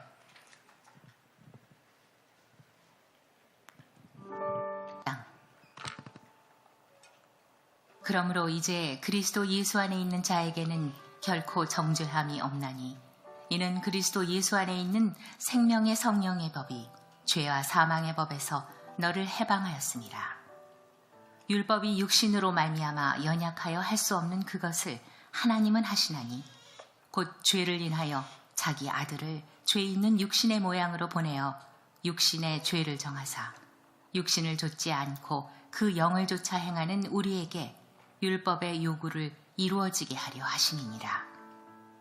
육신을 좇는 자는 육신의 일을, 영을 좇는 자는 영의 일을 생각하나니 육신의 생각은 사망이요 영의 생각은 생명과 평안이니라. 육신의 생각은 하나님과 원수가 되나니 이는 하나님의 법에 굴복치 아니할 뿐 아니라 할 수도 없습니다. 육신에 있는 자들은 하나님을 기쁘시게 할 수 없느니라. 만일 너희 속에 하나님의 영이 거하시면 너희가 육신에 있지 아니하고 영에 있나니 누구든지 그리스도의 영이 없으면 그리스도의 사람이 아니라. 또 그리스도께서 너희 안에 계시면 몸은 죄로 인하여 죽은 것이나 영은 의를 인하여 산 것이니라. 예수를 죽은 자 가운데서 살리신 이의 영이 너희 안에 거하시면 그리스도 예수를 죽은 자 가운데서 살리신 이가 너희 안에 거하시는 그의 영으로 말미암아 너희 죽을 몸도 살리시리라. 이렇게 우리의 죽을 몸도 살리실 수 있는 성령으로 말미암아 우리가 받은 구원을 지킬 수 있다고 8장에 이게 선언했다면은 이 생명의 성령의 법의 생명의 성령의 법의 근원이 우리가 생각할 때는 누군가 나를 이렇게 인도하고 책임지고 뭔가 여기서 가르쳐주고 거기보다도 그거에 대한 진짜 설명이 뭐냐면 12절부터 나옵니다. 12절부터 보면 우리가 은혜에 매였다는 거예요. 은혜를 강조합니다. 다시 말씀드리면 여기서 이제 우리가 어떻게 구원받았느냐라고 할 때 한쪽으로는 믿음으로라는 말이 있고 한쪽으로는 기억해야 될 게 은혜로라는 말이 있습니다. 예, 잘 생각해 보세요. 믿음으로라는 건 예수 그리스도의 구속의 약속을 인정함으로, 또 하나는 은혜로라는 것은 내가 아니고 하나님이 모든 걸 이루셨다는 뜻이죠. 그래서 은혜라는 말을 강조하는 게 우리가 구원받은 자의 삶에 대해서, 태도에 대해서 우리가 이제 의식적으로 머리로는 하나님과의 믿음의 관계라는 어떤 지적인 동의와 더불어 하나님의 약속이 되게 이루어졌다는 확신이 있지만, 더 나아가 우리 감정적으로 어떻게 보면 하나님과의 관계 가운데 이 은혜라는 것이 하나님과 나 사이의 수직적인 관계 가운데 내가 받은 구원의 설명이에요. 그래서 은혜로라는 말을 지금 성령의 법으로, 그러면 추상적인데 성령께서는 우리가 하나님과의 관계 가운데 은혜가 이루어졌다는 걸 계속 확신시켜 주시는 분입니다. 그래서 빚진 자라는 말이 나와요. 빚졌다라는 말이 채무를 졌다, 그게 아니라 우리가 맨 처음에 아까도 얘기했지만 종됐다, 그렇죠? 그리스도의 종이 되었다. 이 말 자체가 뭐냐면은 내가 은혜의 빚에 내가 반응하는 겁니다. 이 세상은 참 빚진 자들이, 그렇죠? 채권자들한테 큰 소리 치는 세상입니다. 오히려 그럼 안 갚아버린다고 이런 얘기 들었어요. 어차피 이럴 거다 파산 신청해 버린다고. 이게 참 이상한 말들. 그리고 사실상 이제 집에 들어갈 때 전세금 내는 것도, 그렇죠? 그것도 잠깐 맡겨준 거잖아요. 나갈 때 달라 그러는데 오히려 큰 소리 치죠. 사람 먹고 있으니까 나가지 말라고. 가만히 보면 이게 뭔가 이상해졌어요. 이 세상에서 빚졌다는 표현은 빚을 내준 사람하고 빚을 받은 사람하고 어떤 이런 상하관계가 있는데, 세상에서는 이것이 인권이다 뭐다 관리하면서 이게 수평적인 관리가 돼버리는데, 하나님 앞에서 우리가 빚진 자다, 이 말은 수직적인 관계 가운데 하나님의 진노의 대상에서 벗어난 은혜의 관계로, 나는 그 은혜의 종으로서 참 큰 은혜를 입었다는 뜻을 빚진 자라는 표현을 했습니다. 빚은 갚아야 됩니다. 그렇죠? 은혜도 뭐냐? 갚아야 되는 거예요. 하나님의 진노에서 벗어난 우리가 하나님의 은혜에 뭔가 해야 되는, 그걸 갚아야 되는 그런 자가 되도록 우리 안에 하나님과의 질서를 만드시는 분이 성령님이십니다. 그래서 어떤 분들은 성령 충만하다고, 성령께서 내게 이 말하셨다고, 가만히 보면은 성령께서 이 말하셨기에 나는 목사님도 초월하고 교회도 초월하고 이건 성령 아니에요. 성령 아니에요. 성령 안에 있는 사람은 질서에 순종하는 자입니다. 하나님과의 관계 가운데 질서 안에 있는 자가 성령 안에 있는 자인데, 어떤 분들 가끔 보면 나는 성령께서 따로 예배드리라고 했다고, 성령이 네 안에 계시기 때문에 내가 바로 주님의 성전인데 교회 전에 와서 예배 드릴 필요냐, 엉뚱한 논리를 들이대면서 그런 분들 나 많이 만났어요. 저희 교회에서. 와서 나는 예배 안 드려도 된다고, 성령님께서 내게 말씀하시는데 윤석철 목사님한테 이 말 전하라 그랬다고 편지 쓰시는 분들도 많고 직접 얘기하는 사람도 많고, 이것이 정말 성령의 역사냐 아니냐, 은혜 안에 질서 가운데 있냐 없냐로 분별할 수 있습니다. 여러분들 이런 얘기, 저 사람 성령 충만하고 막 예언도 하고, 저 사람 하는 말 뭔가 이렇게 권위 있는 것 같고 어떡하지? 질서 밖에 있으면 성령이 일하시는 게 아닙니다. 은혜의 질서 안에 빚진 자로서 하나님을 향해서 정말 이 빚을 갚아야 되는 이 질서 안에 있는 게 바로 성령께서 일하시고 성령의 충만함으로 사는 사람이고 성령의 법 아래에 있는 사람이라고 이렇게 12절에 이렇게 기록되어 있어요. 우리 12절부터 또 읽어주세요. 그러므로 형제들아, 우리가 빚진 자로 돼 육신에게 져서 육신대로 살 것이 아니니라. 너희가 육신대로 살면 반드시 죽을 것이로되 영으로서 몸의 행실을 죽이면 살리니, 무릇 하나님의 영으로 인도함을 받는 그들은 곧 하나님의 아들이라. 너희는 다시 무서워하는 종의 영을 받지 아니하였고 양자의 영을 받았으므로 아바 아버지라 부르짖느니라. 성령이 친히 우리 영으로 더불어 우리가 하나님의 자녀인 것을 증거하시나니, 자녀이면 또한 후사 곧 하나님의 후사요 그리스도와 함께한 후사니 우리가 그와 함께 영광을 받기 위하여 고난도 함께 받아야 될 것이니라. 은혜 안에 있다는 것은 정말 성령 안에 있다는 것은 은혜 안에 있다는 것이고, 은혜 안에 있다는 것은 하나님의 은혜로 하나님이 우리를 책임져 주시는 것이고, 그렇게 우리가 하나님이 나를 책임져 주신 하나님의 자녀된 것을 성령께서는 증거하시기 때문에, 하나님이 나를 책임져 주시기 때문에 하나님과의 은혜의 관계에 절대 붙잡아 주시는 거죠. 그런데 문제는 여기서 하나 더 나가서, 그래서 현실을 바라보는 거예요. 현실 가운데 그래서 고난도 우리가 참아내고 고난도 우리가 이겨내야 된다라는 것을 모든 서신서에서 공통적으로 나타납니다. 왜냐하면 예수 믿는다는 것은 어떻게 보면 우리 대한민국에서는 기독교의 부흥이다라고 해서 한때는 뭐 예수 믿는 사람이 1200만이다 하면서 기독교라는 이 종교회가 어떻게 보면 세력화되고 이것이 어떤 정치적인 또 사람들이 있기만 또 영향력을 나타냈는데, 사실상 예수 믿는 것은 세상 사람들한테 미움받는 것이고 도전받는 것이고 인정 안 받는 것입니다.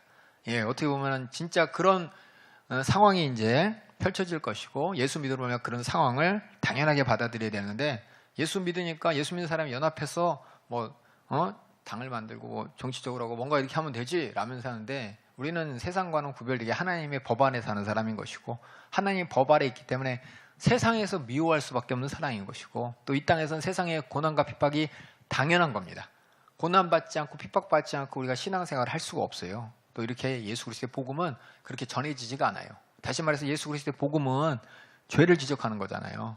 사람들은 죄 지적받는 거 싫어해요. 왜 나를 죄인이라 그래? 받았지. 너는 안 그래? 그러면서, 그렇죠? 자기 악함을 가리기 위한 것은 많은 사람이 회개해서 죄에서 벗어나는 게 하나님의 뜻인데, 우리 인간의 수단은 뭐냐? 누가 나한테 나쁘다 그러면 넌 더 나쁜 놈이야 라고 하면서 화살을 받게든지, 아니면 내가 그래도 걔보다는 착하다고 더 나쁜 것을 얘기하면서 자기 죄를 가리우는 게 이 세상의 방법입니다. 그래서 예수 믿는 사람들이 복음을 전하는 일에 대해서, 또 회개하고 죄를 지적하는 일에 대해서 세상은 절대 인정하지 않습니다. 네가 더 나쁜 놈이야 라는 후레임을 씌우죠. 그래서 회개될 사람이 많은 사람의 시선을 돌리고 자기 자신도 그렇게 합리화하면서 죄를 가리우는 게 세상의 법이기 때문에, 그래서 뭐냐, 성령으로 말미암아 하나님과의 관계 가운데 정말 은혜로 사는 사람, 내가 죄인임을 알고 복음을 아는 사람은 그 진리대로 사는 일에 세상과의 타협이 없습니다. 세상에서는 항상 핍박과 고난이 있고, 그 고난이 뭐냐? 바로 내가 예수 믿는다는 증거인 것이고, 예수의 생애를, 고난을 함께 한다는 증거인 것이고, 이로 말미암아 이 땅에서는 고난과 또 이런 핍박이지만 하나님께서는 우리에게 영광의 자리를 약속하여 주셨기 때문에, 이것이 우리에게 생명의 성령의 법에 기초가 되고 근원이 된다고 얘기하면서 이 고난에 대해서 이제 얘기합니다. 고난에 대해서 18장부터 고난에 대해서 하나님의 영광을 위하여 우리가 하나님의 자녀로서 하나님의 은혜에 있는 자로서 약속의 소망을 갖고 사는데, 이것은 나중에 주님의 부활의 영광에 참여하고 주님과 함께해서 그 영광을 바라보기 때문에 우리는 이런 고난 이길 수 있다. 심지어는 아까 전에 뭐라고 했어요? 이런 환난이 인난이 연단을 한다 그랬잖아요. 그 연단을 통해서 우리는 나중에 주님 오시는 그날 주님의 신부로서 그때 재앙이 있고 환난이 있을 때 다 견뎌낼 믿음으로 우리가 연단되는 것이다 라는 것처럼, 여기도 이런 고난 당연히 받는 것이다 라고 기록되어 있습니다. 우리 18절부터 또 읽어주세요. 생각건대 현재의 고난은 장차 우리에게 나타날 영광과 좋게 비교할 수 없도다. 아까 얘기했지만 현재의 고난이라고 하면 유대인들에게는, 그쵸? 어떻게 저 신성모독을 할 수 있냐? 십자가에 달려 죽은 그 사람이 어떻게 하나님의 아들일 수 있냐? 라면서 유대인에게 핍박당하고 부인당하고, 또 특별히 로마 정부는 로마의 황제를 신성화했잖아요. 그러니까 황제를 인정 안 하는 거죠.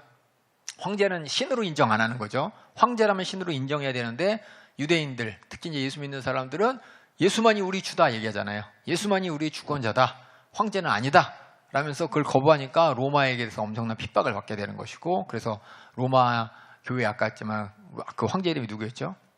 까먹었네. 글라시오스 황제인가? 하여튼 그 황제가 자신을 거부하고 신으로 추앙하지 않는 유대인이죠. 유대인 싹 다 내보낸 것이 유대인 자체가 유일신 사상이고, 그 안에 예수 믿는 사람도 핍박당했던 그런 현재의 고난. 그러니까 이 현재의 고난이라고 얘기했을 때 로마 사람들이 읽으면서, 맞아, 그 유대인의 저 황제 때문에 5년 동안 교회가 그냥 풍지박살나고 유대인들이 정말 쫓겨났다 돌아왔지. 참 어려움을 겪었지. 그죠? 삶의 터전을 버리고 갑자기 나가라 그러면은 뭘 가지고 나 빈털터리로 로마에서 그냥 쫓겨나서 얼마나 생고생을 다 했겠어요. 그런 고난을 받았던 이 로마 교회에게 지금 현재 받는 우리가 고난들은 장차 우리가 나타날 영광과 비교했을 때 비교할 수 없는 어마어마한 정말 영광이 있다라고 얘기하는 거죠. 그 다음에 또 읽어주세요. 피조물에 고대하는 바는 하나님의 아들들에 나타나는 것이니 피조물이 허무한데 굴복하는 것은 자기 뜻이 아니요 오직 굴복해 하시는 이로 말미암음이라. 그 바라는 것은 피조물도 썩어짐의 종노릇한 데서 해방되어 하나님의 자녀들의 영광의 자유에 이르는 것이니라. 피조물이 다 이제까지 함께 탄식하며 함께 고통하는 것을 우리가 아나니 이뿐 아니라 또한 우리 곧 성령의 처음 익은 열매를 받은 우리까지도 속으로 탄식하여 양자될 것 곧 우리 몸의 구속을 기다리느니라. 우리가 소망으로 구원을 얻었음에 보이는 소망이 소망이 아니니 보는 것을 누가 바라리요. 만일 우리가 보지 못하는 것을 바라면 참음으로 기다릴지니라. 여기서 이제 피조물 얘기하죠. 갑자기 현재 고난에 대해서 쌓인 시야를 쫙 넓히는 거예요. 전 우주적인 차원으로 시야를 딱 넓히면서 아담이 범죄한 뒤에 땅이 저주를 받았잖아요. 그죠? 땅과 함께 하나님께서 이 땅을 심판하시고 새하늘과 새 땅으로 재창조하신다는 마지막 주님의 재림과 그 뒤에 있었을 최후의 심판 위에 있을 새하늘과 새 땅의 창조에서 말씀하시면서 지금 우리가 이 당하는 고난과 더불어서 이 죄 때문에 당하는 이 피조물의 세계를 바라보면서 이 피조물을 의인화시키는 거죠. 피조물은 영적인 존재가 아니죠. 하지만 피조물들도 지금 저주 가운데 이 모든 하나님의 섭리 가운데 앞으로 이루어질 때가 있은 것을 바라보면서 이렇게 표현한 거죠. 피조물들도 지금 그때를 기다리고 있다. 그때를 기다리면서 이 저주를 합리하고 있다라는 어떻게 보면 의도화된 식으로 해서 지금 뭘 얘기하냐면 그래 피조물들도 그렇게 하는구나. 어떤 위로를 받는 피조물들을 우상화하는 게 아니라 이게 전 우주적인 차원에서 바라보면서 이것을 의인화돼서 이제 표현하는 겁니다. 그래서 피조물에 고도하는 건 하나님의 아들이 나타나는 것이니 저주받은 이 모든 세상이 정말 앞으로 이루어질 그날을 우리가 소망하는데 피조물이 소망하는 것처럼 이렇게 의인화한 거죠. 그래서 피조물들이 영적인 존재가 아니죠.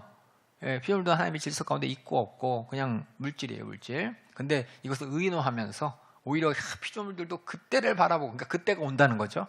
그때가 온다는 것을 얘기하면서 그러면서 피조물들이 허무한데 굴복하는 것이 자기의 뜻이 아니요 굴복해 하신 이로 말미암이라. 지금 이렇게 피조물들이 흘러가는 신발대를 달려가는 것이 바로 하나님의 섭리라는 것이고, 그 바라진 것은 피조물도 썩어짐의 종노릇한 데서 해방되어 하나님의 자녀들의 영광의 자유에 이루는 것이다. 그 영광의 자유가 어디냐? 예수님의 재림의 심판과 새 창조.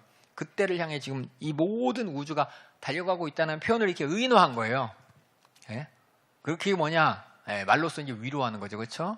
피조물들도 우리가 바라는 소망을 같이 소망하고 있다. 그때가 분명히 우리에게만 이루어지는 것이 아니라 이 땅의 모든 천지만물에게도 이루어질 때라는 것을 이렇게 의인화함으로 말미암아 이렇게 위로하고 고난 가운데 받는 성도들을 이렇게 격려하는 이런 내용입니다. 그래서 피조물이 다 이때까지 함께 탄식하며 함께 고통받는 것은 이게 뭐냐면 아담이 지은 죄로 말미암아 하나님의 심판 아래 있는 것은, 심판 아래 하나님의 진노의 대상으로서 진노를 기다리고 있는 것은 그게 탄식하며 함께 고통하는 것을 우리가 아나니 이뿐 아니라 또 우리의 곧 성령의 처음 익은 열매를 받은 우리까지도 속으로 탄식하며 양자될 것 곧 우리의 몸의 구속을 기다리느니라. 우리 몸의 구원은 뭐냐면 새 육신, 그렇죠? 부활의 육신을 입을 그때를 기다리느니라.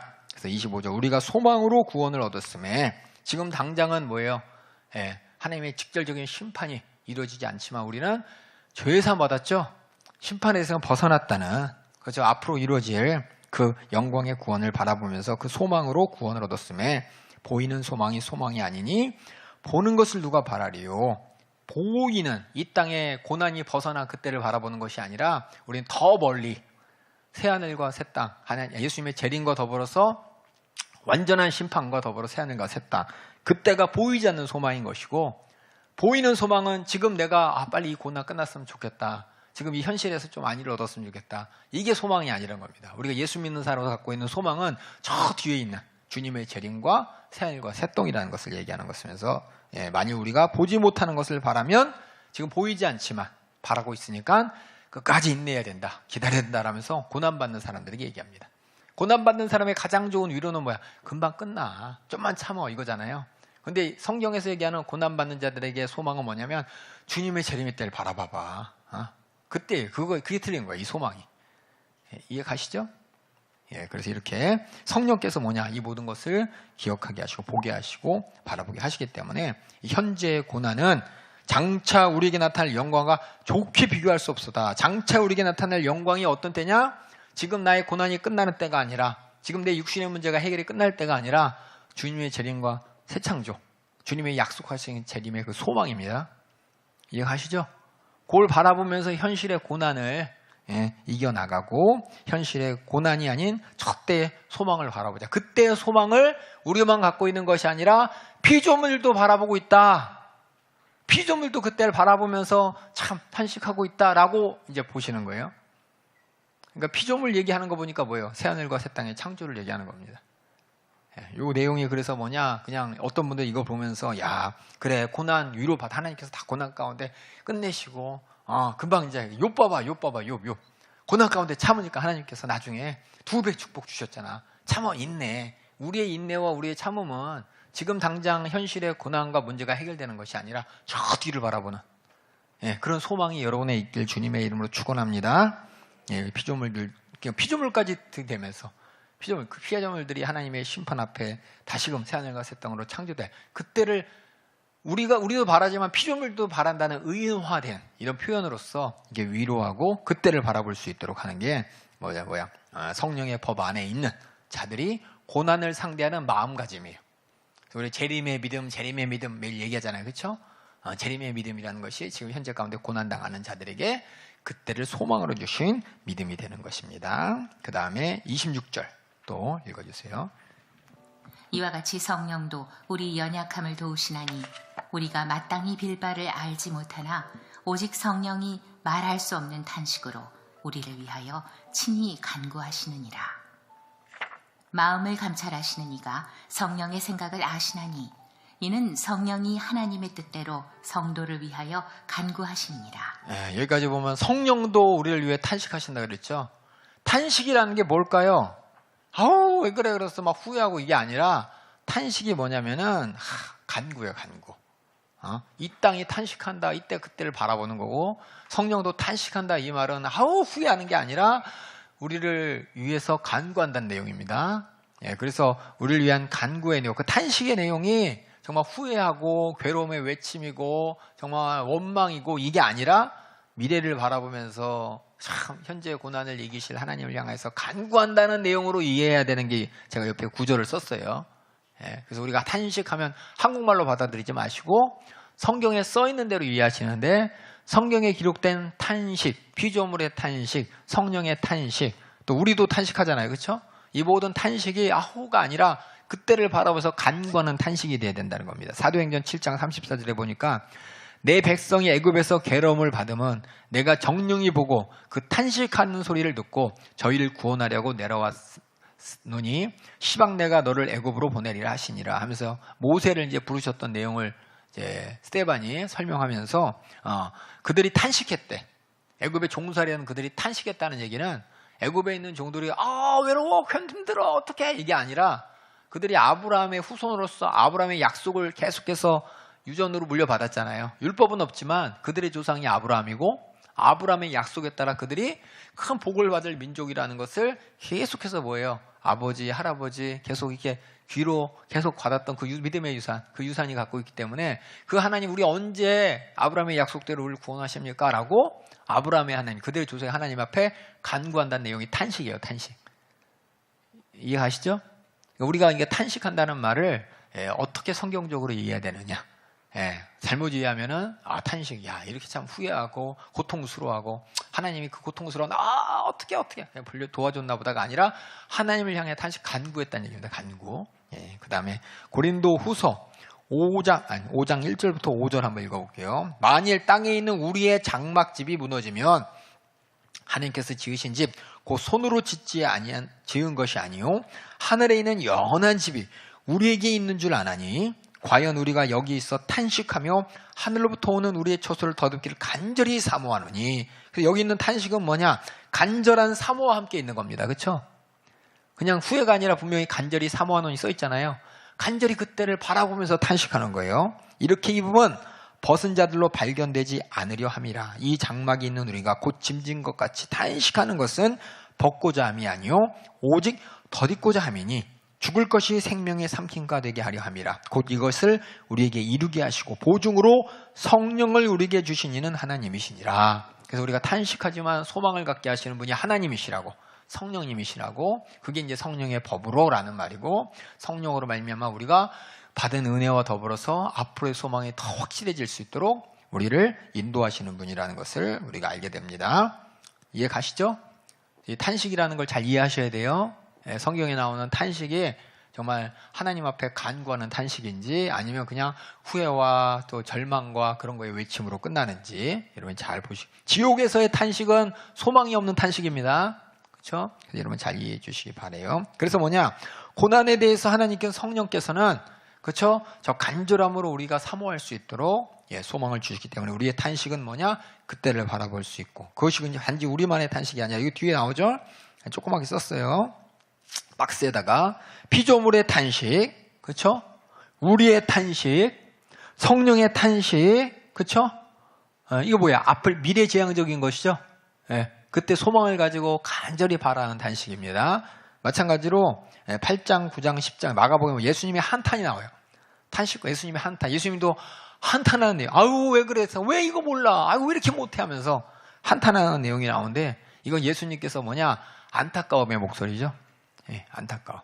그래서 여러분들이 한번 우리의 탄식과 예수님의 한탄의 모습을 한번 비교해 보면서 끝이 똑같아요. 저 때를 바라보면서, 그렇죠?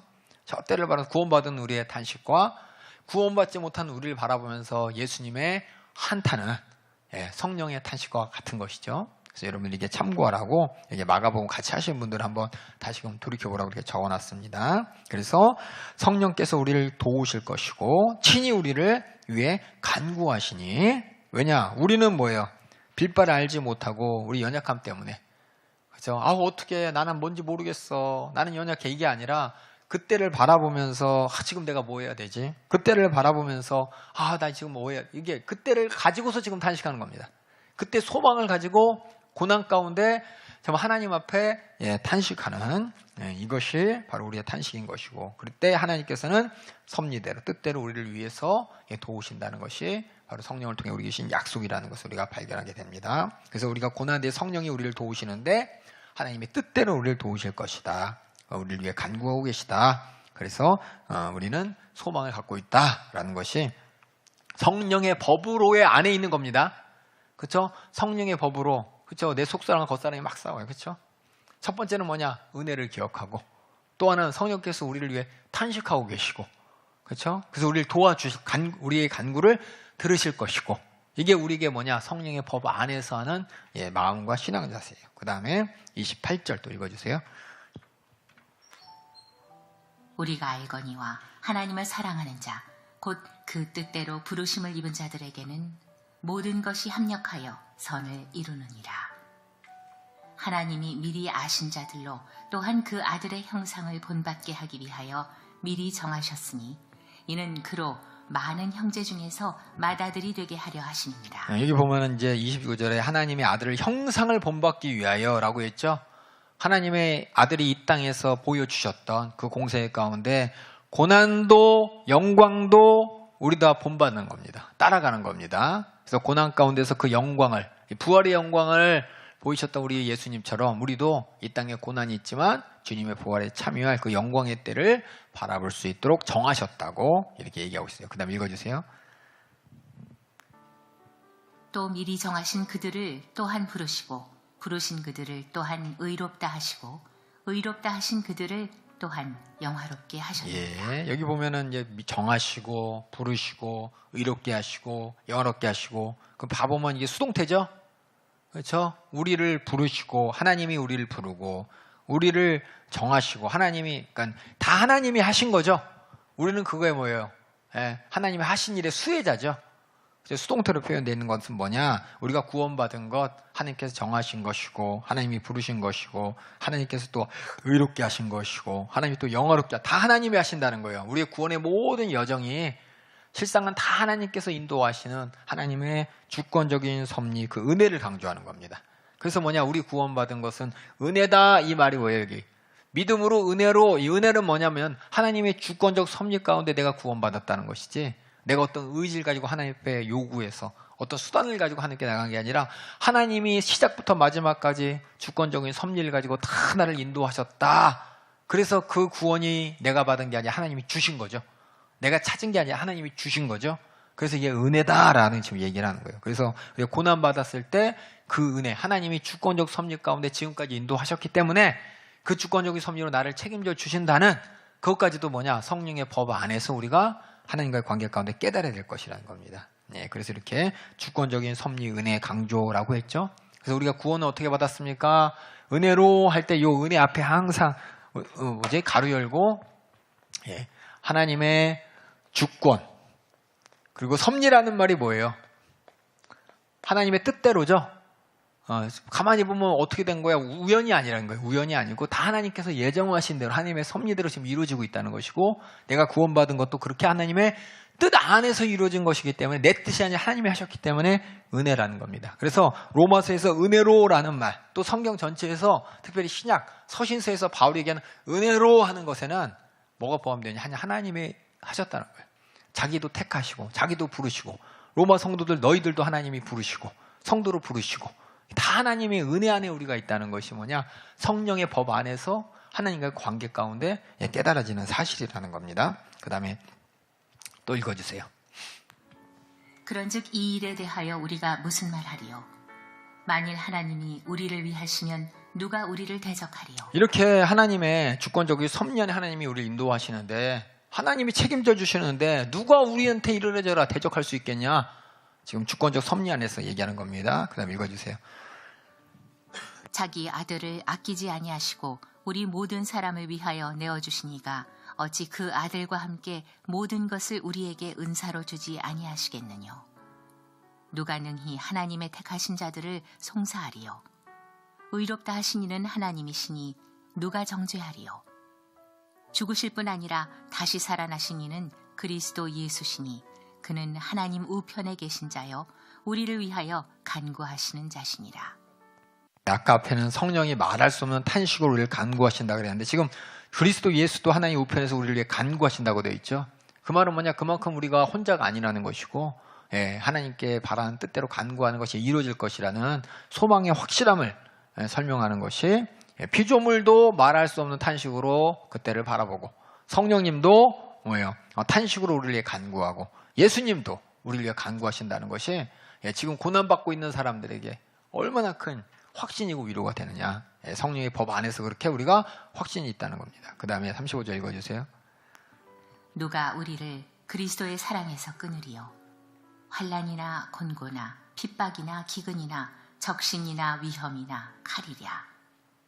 기록된 바 우리가 종일 주를 위하여 죽임을 당케 되며 도살할 양같이 여김을 받았나이다 함과 같으니라. 이 기록된 말을 잘 들어요. 그냥 우리가 종일 주를 위하여 죽임을 당게 되며 도살할 양같이 여김을 받았나이다 라는 시편의 구절이 있는데, 그 구절을 보면 야, 그렇게 예수 그렇게 고난 받는구나, 이게 한탄인지 탄식인지 어떤 뜻인지 우리는 이 글자를 보면 잘 몰라요. 근데 직접 이 시편을 보면 그게 뭐냐면, 우리가 주님을 사랑하기 때문에 주를 위한 고난 내가 기꺼이 감당하고 있다라는 뉘앙스예요. 그래서 지금 뭐냐? 우리가 당하는 고난 가운데 시편에서 다윗이 이렇게 찬양한 것처럼 환난과 고난과 핍박과 기근과 적진이 있을지라도 우린 주님의 사랑 안에서 이 고난 기꺼이 받을 수 있다. 왜? 이 고난이 어디서 오니까? 예수님을 믿음으로, 주님의 은혜 감사함으로, 또 주님의 은혜 성령의 인도하심을 따라서 하나님 뜻을 이루는 일에 내가 당하는 고난이기 때문에 이 고난 기꺼이 당할 수 있다. 구약에서 다윗이 것처럼 다윗이 뭐라 그랬냐? 종일 주를 위해 죽음을 당게 되며 도살할 양같이 여김을 지금 받고 있습니다 라는 말이 원망이 아니라 뭐냐? 기꺼이 주를 위해 할 수 있습니다 라는 고백인 것처럼 나도 그럴 수 있다라는 표현이에요. 근데 이게 제가 여기 옆에 썼죠. 기꺼이, 원망이 아니고 찬양입니다 라고 썼죠. 예, 그러니까 이 말뜻을 모르면은 잘 몰라요. 이걸 왜 바울이 갖다 쓴 거야? 갑자기 시편에서 왜 이렇게 환난 가운데 고난 가운데 있는 얘기의 고백을 써놓은 거야 라고 하는데, 시편에서는 이 고백을 쓰면서 하나님 앞에 뭐냐? 그럴 수 있어 찬양한 것이고, 오히려 하나님께 영광 올려드린 내용이기 때문에 나도 그렇다, 우리도 그런 것이다 라고 설명한 것입니다. 이해 가시죠? 그래서 구약 말씀을 인용했다라 할 때 여러분들이 구약이 말씀의 인용을 그냥 어떤 상황에서 시편 기자가 얘기했는지 상황과 함께 그 의의를 말해야 돼요. 그렇죠? 제가 항상 얘기하죠. 엄마가 아들한테 나가 죽어라고 했을 때 그게 정말 상황을 바라봤을 때 그렇죠? 정말 아들이 미워서 죽이고 싶어서 엄마의 미움의 말이냐 아니면 속상한 한탄의 말이냐 상황을 봐야 되는 거잖아요. 그렇죠? 그렇죠? 엄마가 나 죽으라 그랬으니까 나가 죽어야지. 그럼 문 열고 나가면 엄마 마음도 모르고 속도 모르는 사람이죠. 그것처럼 우리가 성경을 읽을 때 가끔 보면 이렇게 뭐냐 이거 무슨 말이지? 라는 말이 있는데 그 상황을 보게 되면은 딱 적소에 쓰인 말이에요. 저 고난 가운데 우리가 성령의 법 안에서 이런 고난도 환난도 다 이길 수 있는 거 성령이 우리가 간구하시고 우리가 그래서 고난도 이길 수 있어. 지금 뭔가 이렇게 용기를 주고 소망을 주는 말인데 갑자기 야 주를 위해 종일당하고 죽게 됐네. 이 말이 갑자기 탁 나오면 이게 뭔 뜻인가라고 하지만 실상은 뭐냐? 그럴지라도 기꺼이 당할 수 있는 찬양이 나에게도 있습니다. 라는 고백이라고 여러분이 함께 읽어주시면 됩니다. 그래서 37절 읽어주세요. 그러나 이 모든 일에 우리를 사랑하시는 이로 말미암아 우리가 넉넉히 이기느니라. 내가 확신하노니 사망이나 생명이나 천사들이나 권세자들이나 현재일이나 장래일이나 능력이나 높음이나 깊음이나 다른 아무 피조물이라도 우리를 우리 주 그리스도 예수 안에 있는 하나님의 사랑에서 끊을 수 없으리라. 이게 이제 고백이죠. 성령의 법 안에 있는 사람이 고난의 현실 가운데 그렇죠. 우리가 바라보는 건 저기 그렇죠. 재림의 소망을 바라보면서 이 피조물과 또 성령과 예수님의 그 탄식과 간구 가운데서 우리 똑같이 그때를 바라보면서 무엇보다도 우리를 위해서 죽으신 예수 그리스도의 사랑을 건전히 인정하면서 그 사랑이 지금도 나에게 어떻게 한자님 우편에서 간구하심으로 그 사랑을 내가 인정할 수 있고 그래서 우리는 다 이길 수 있다. 원망할 수가 없다. 감사와 찬양의 순간이다. 라는 것이 성령의 법 안에서 고난을 맞이하는 예수 믿는 사람들의 자세라고 이렇게 기록돼요. 이렇게 뭐냐? 구원을 지킨다고.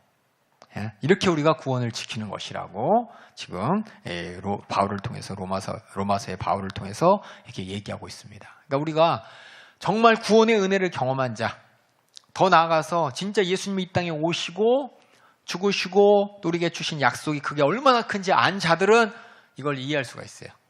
그러니까 복음이 뭔지, 복음을 통해 내가 어떤 구원을 입었는지 하나님과의 관계 가운데 그 예수님을 인격적으로 만났다는 뜻을 쓰잖아요. 그렇죠? 그냥 인격적으로 예수님이 살아계신 것 같아. 나를 사랑하시는 것 같아. 나의 구주인 것 같아. 그냥 같아가 아니라 진짜 그 예수님이 나를 위해 행하신 일과 예수님을 통해서 하나님께서 내게 베풀어 주신 하나님이 진노에서 나를 구원하기 위한 하나님의 그 독생자 아들의 그 대속의 십자가의 피의 은혜를 딱 바라봤을 때 하나님의 진노에서 내가 어떻게 구원받았는지 내가 회개를 통해서 확실한 죄사함을 받고 또 하나님이 예수님이 약속하신 성령을 통해서 내 안에서 일하시는 그 역사를 통해 확증되었을 때 나 정말 하나님이 나를 이렇게까지 사랑하셨구나라는 그 사랑 안에서 진노에서 벗어난 그렇죠? 은혜 받은 자로서 하나님이 주신 약속을 붙잡고 저 마지막 때 확실한 구원, 그렇죠? 주님의 재림에 그 영생의 소망을 가진 자들의 모습이 이제 그런 자들을 그런 경험했던 자들 그것을 인정한 자들에게 지금 바울이 쓴 거예요. 그런 거 모르는 자들에게 쓴 게 아니에요. 그렇죠? 침례 받을 때도 그렇죠? 재림의 소망에 대해서 확실한 그 복음을 전해들은 로마 성도들에게 바울이 한 번도 만나보지도 않았지만 그들이 이것을 갖고 있다고 로마의 그 황제로부터 추방당했던 많은 그쵸 유대인 그리스도인과 만나면서 얘기 들었겠죠. 얘기 듣고 소망 갖고 근데 그들이 돌아가서 또 문제가 있다더라 라는 얘기를 또 들었을 때 이미 너희들이 알고 있는 재림의 소망, 이미 너희들이 갖고 있는 성령의 역사, 네가 알고 있는 그 예수 그리스도의 보혈의 공로로 구원받은 하나님의 사랑 그 안에서 너희가 어떻게 구원을 지킬지 이미 알고 있지 않냐. 다시 이렇게 설명하는 겁니다. 그러니까 로마서는 모르는데 생뚱맞게 이런 것도 있어 라고 알려준 게 아니에요. 모든 서신서들이 새로운 사실을 알려준 게 아니라 이미 사도로부터 또 그 자리에 성령이 인도하시는 목양하는 사람부터 이미 하나님 말씀을 다 들었지만 뭐냐? 그 가운데서도 계속 아까 얘기했지만 말이 이제 전해지고 각자 이해하는 게 자기 마음대로 이해하고 그러면서 뭔가 이렇게 분쟁이 생기고 있기 때문에 서신을 써가면서 야 니들이 알고 있는 내용 다시 한번 확증해 줄게라고 하는 게 서신서예요. 그러니까 서신서를 읽을 때는 항상 우리가 볼 때는 근데 문제는 뭐냐면 많은 사람이 서신서를 이해하지 못하는 이유가 뭐냐면 예수님의 복음에 대해서도 희애하고 또 구원받은 것에 대해서도 희애하고 성령의 역사에 대해서도 희미하고 재림의 소망에 대해서도 희미하고 주님이 다시 오실 그 약속에서 희미한데 서신서를 딱 읽고 성경을 읽는데 이해가 안 가죠. 당연히 들어본 적이 없으니까. 근데 우리 성도들은 지금 다 들었잖아요. 그렇죠? 다 우리 담임 목사님께서 맨 처음에 보혈의 공로에 대해서 성령의 충만의 역사에 대해서 그렇죠? 구원받은 자의 은혜에 감사하는 신앙량 힘에 대해서 그렇죠? 다시 오실 주님에 대해서는 이제 2009년부터 10년 전부터 계속 말씀하시고 그래서 우리는 이제 다 들었기 때문에 뭐냐? 무슨 얘기하는지 알 수 있는 거죠. 로마서를. 만약에 이 모든 것을 모르고 로마서 읽으면은 이게 뭔 얘기인지 희미한 거예요. 이거 왜 얘기하는지 모르고. 근데 이미 우리는 초대교인들처럼 40년에 걸쳐서 담임 목사님 통해서 온전한 복음과 또 초대교회 때 복음을 들었던 사람들이 어떻게 반응해 우리 똑같이 지금 듣고 있기 때문에 지금 뭐냐? 하나님 우리에게 지금 로마서를 읽게 하여 주시고 또 성경을 통해서 똑같은 알아들을 수 있는 수준이 됐기 때문에 성경을 통해 지금 깨닫게 하신다고 저는 개인적으로 생각을 하고 있고 지금 우리 성도들 그렇게 어떤 분들은 들어도 아직 이해하지 못하는 분들이 있어요. 여기 있는 분들은 다 이제 오래되셨기 때문에 그런 걸 이해하기 때문에 이해하실 것이라고 생각하고 또 이게 뭐냐? 성경을 통해서 우리가 하나님의 뜻을 더 확증할 수 있는 확인할 수 있는 더 나아가서 우리 연세중앙교회가 진짜 하나님의 말씀대로 지금 고대하루 담임 목사님 통해 전한 것을 들었습니다. 그렇죠? 성경대로 듣고 성경대로 신앙생활하고 있고 지금 성경대로 이런 문제들이 나타났을 때 말씀을 통해 지금 해결받고 있는 중이라는 걸 여러분이 확증해 주시면 감사하겠습니다. 그래서 우리 예후 복습 어떻게 구원을 지킬 수 있느냐? 우리 복습 잠깐 볼게요. 어떻게 구원을 지킬 수 있느냐? 들었던 내용 한번 기억해 가면서 근거는 성령의 법입니다. 예수 안에 있는 생명의 성령의 법이 죄와 사망의 법에서 너를 해방하였습니다. 어떤 상황에서요? 내가 내 마음은 하나님의 법을 따르고 싶은데 내 육신은 죄의 법으로 알려가는 이 현실적인 상황, 오로 공고한 자로다 라는 내 자신을 바라봤을 때 정말 근심 걱정 가운데 어찌할까 모를 때 성령을 예수님이 보내주셨고 성령의 법으로만 우리가 뭐냐? 이 나를 죄의 법으로 끌고 가는 이 모든 것에서 내가 완전히 자유할 수 있다. 그래서 육신을 쫓지 않고 영을 쫓아서 우리는 뭐냐? 율법대로, 율법보다 더 큰 은혜의 법 아래서 정말 하나님을 기쁘시게 하고 거룩함을 지킬 수 있다. 성령께서 우리가 뭐냐? 그런 성령이 우리에게 죄로 말미암아 죽어야 돼. 우리가 이 육신이 뭐냐? 사는 생각과 사는 행동. 죽을 몸이 아니라 이제 영원히 살. 그때를 재현하게 하신다라고 성령의 법에 대한 근거를 얘기했고 성령의 법 안에서 우리는 잊지 말아야 될 게 이제 은혜죠. 은혜. 은혜로서 뭐냐? 우리는 가만히 은혜 받고 끝이 아니라 갚아야 된다는 거예요. 그래서 성령의 법이 우리 안에 있으면 은혜가 사무치게 되는 것이고 은혜에 반응하게 되는 신앙 양심의 사람이 되기 때문에 더 죄를 싸워 이길 수 있는 거죠. 몸의 행실을 죽일 수 있는 것이고 더 나아가서 그 성령이 내가 하나님의 자녀이고 또 하나님의 후사인 것을 확실히 증거하신다는 그 현상 가운데 현실은 뭐냐? 한편으로는 육신의 소욕과 싸우는 내 개인적인 싸움이지만 다른 편으로는 현실과의 싸움이죠. 고난과 핍박이 가득한 이 세상 가운데서 우리는 고난도 이길 수 있다는 거예요. 그 영광이 있기 때문에. 그리고 그 뒤에 그 고난에 대해서 이길 수 있는 것은 뭐냐? 우리에게는 확실한 소망이 있기 때문에 주님의 재림의 날에 확실히 우리가 들림받을 또 영원한 몸이 부활을 경험할 그 소망이 있기 때문에 그 소망이 그냥 우리만의 소망이 아니라 이 천지만물도 그때를 기다리고 있다라는 말을 하는 거죠.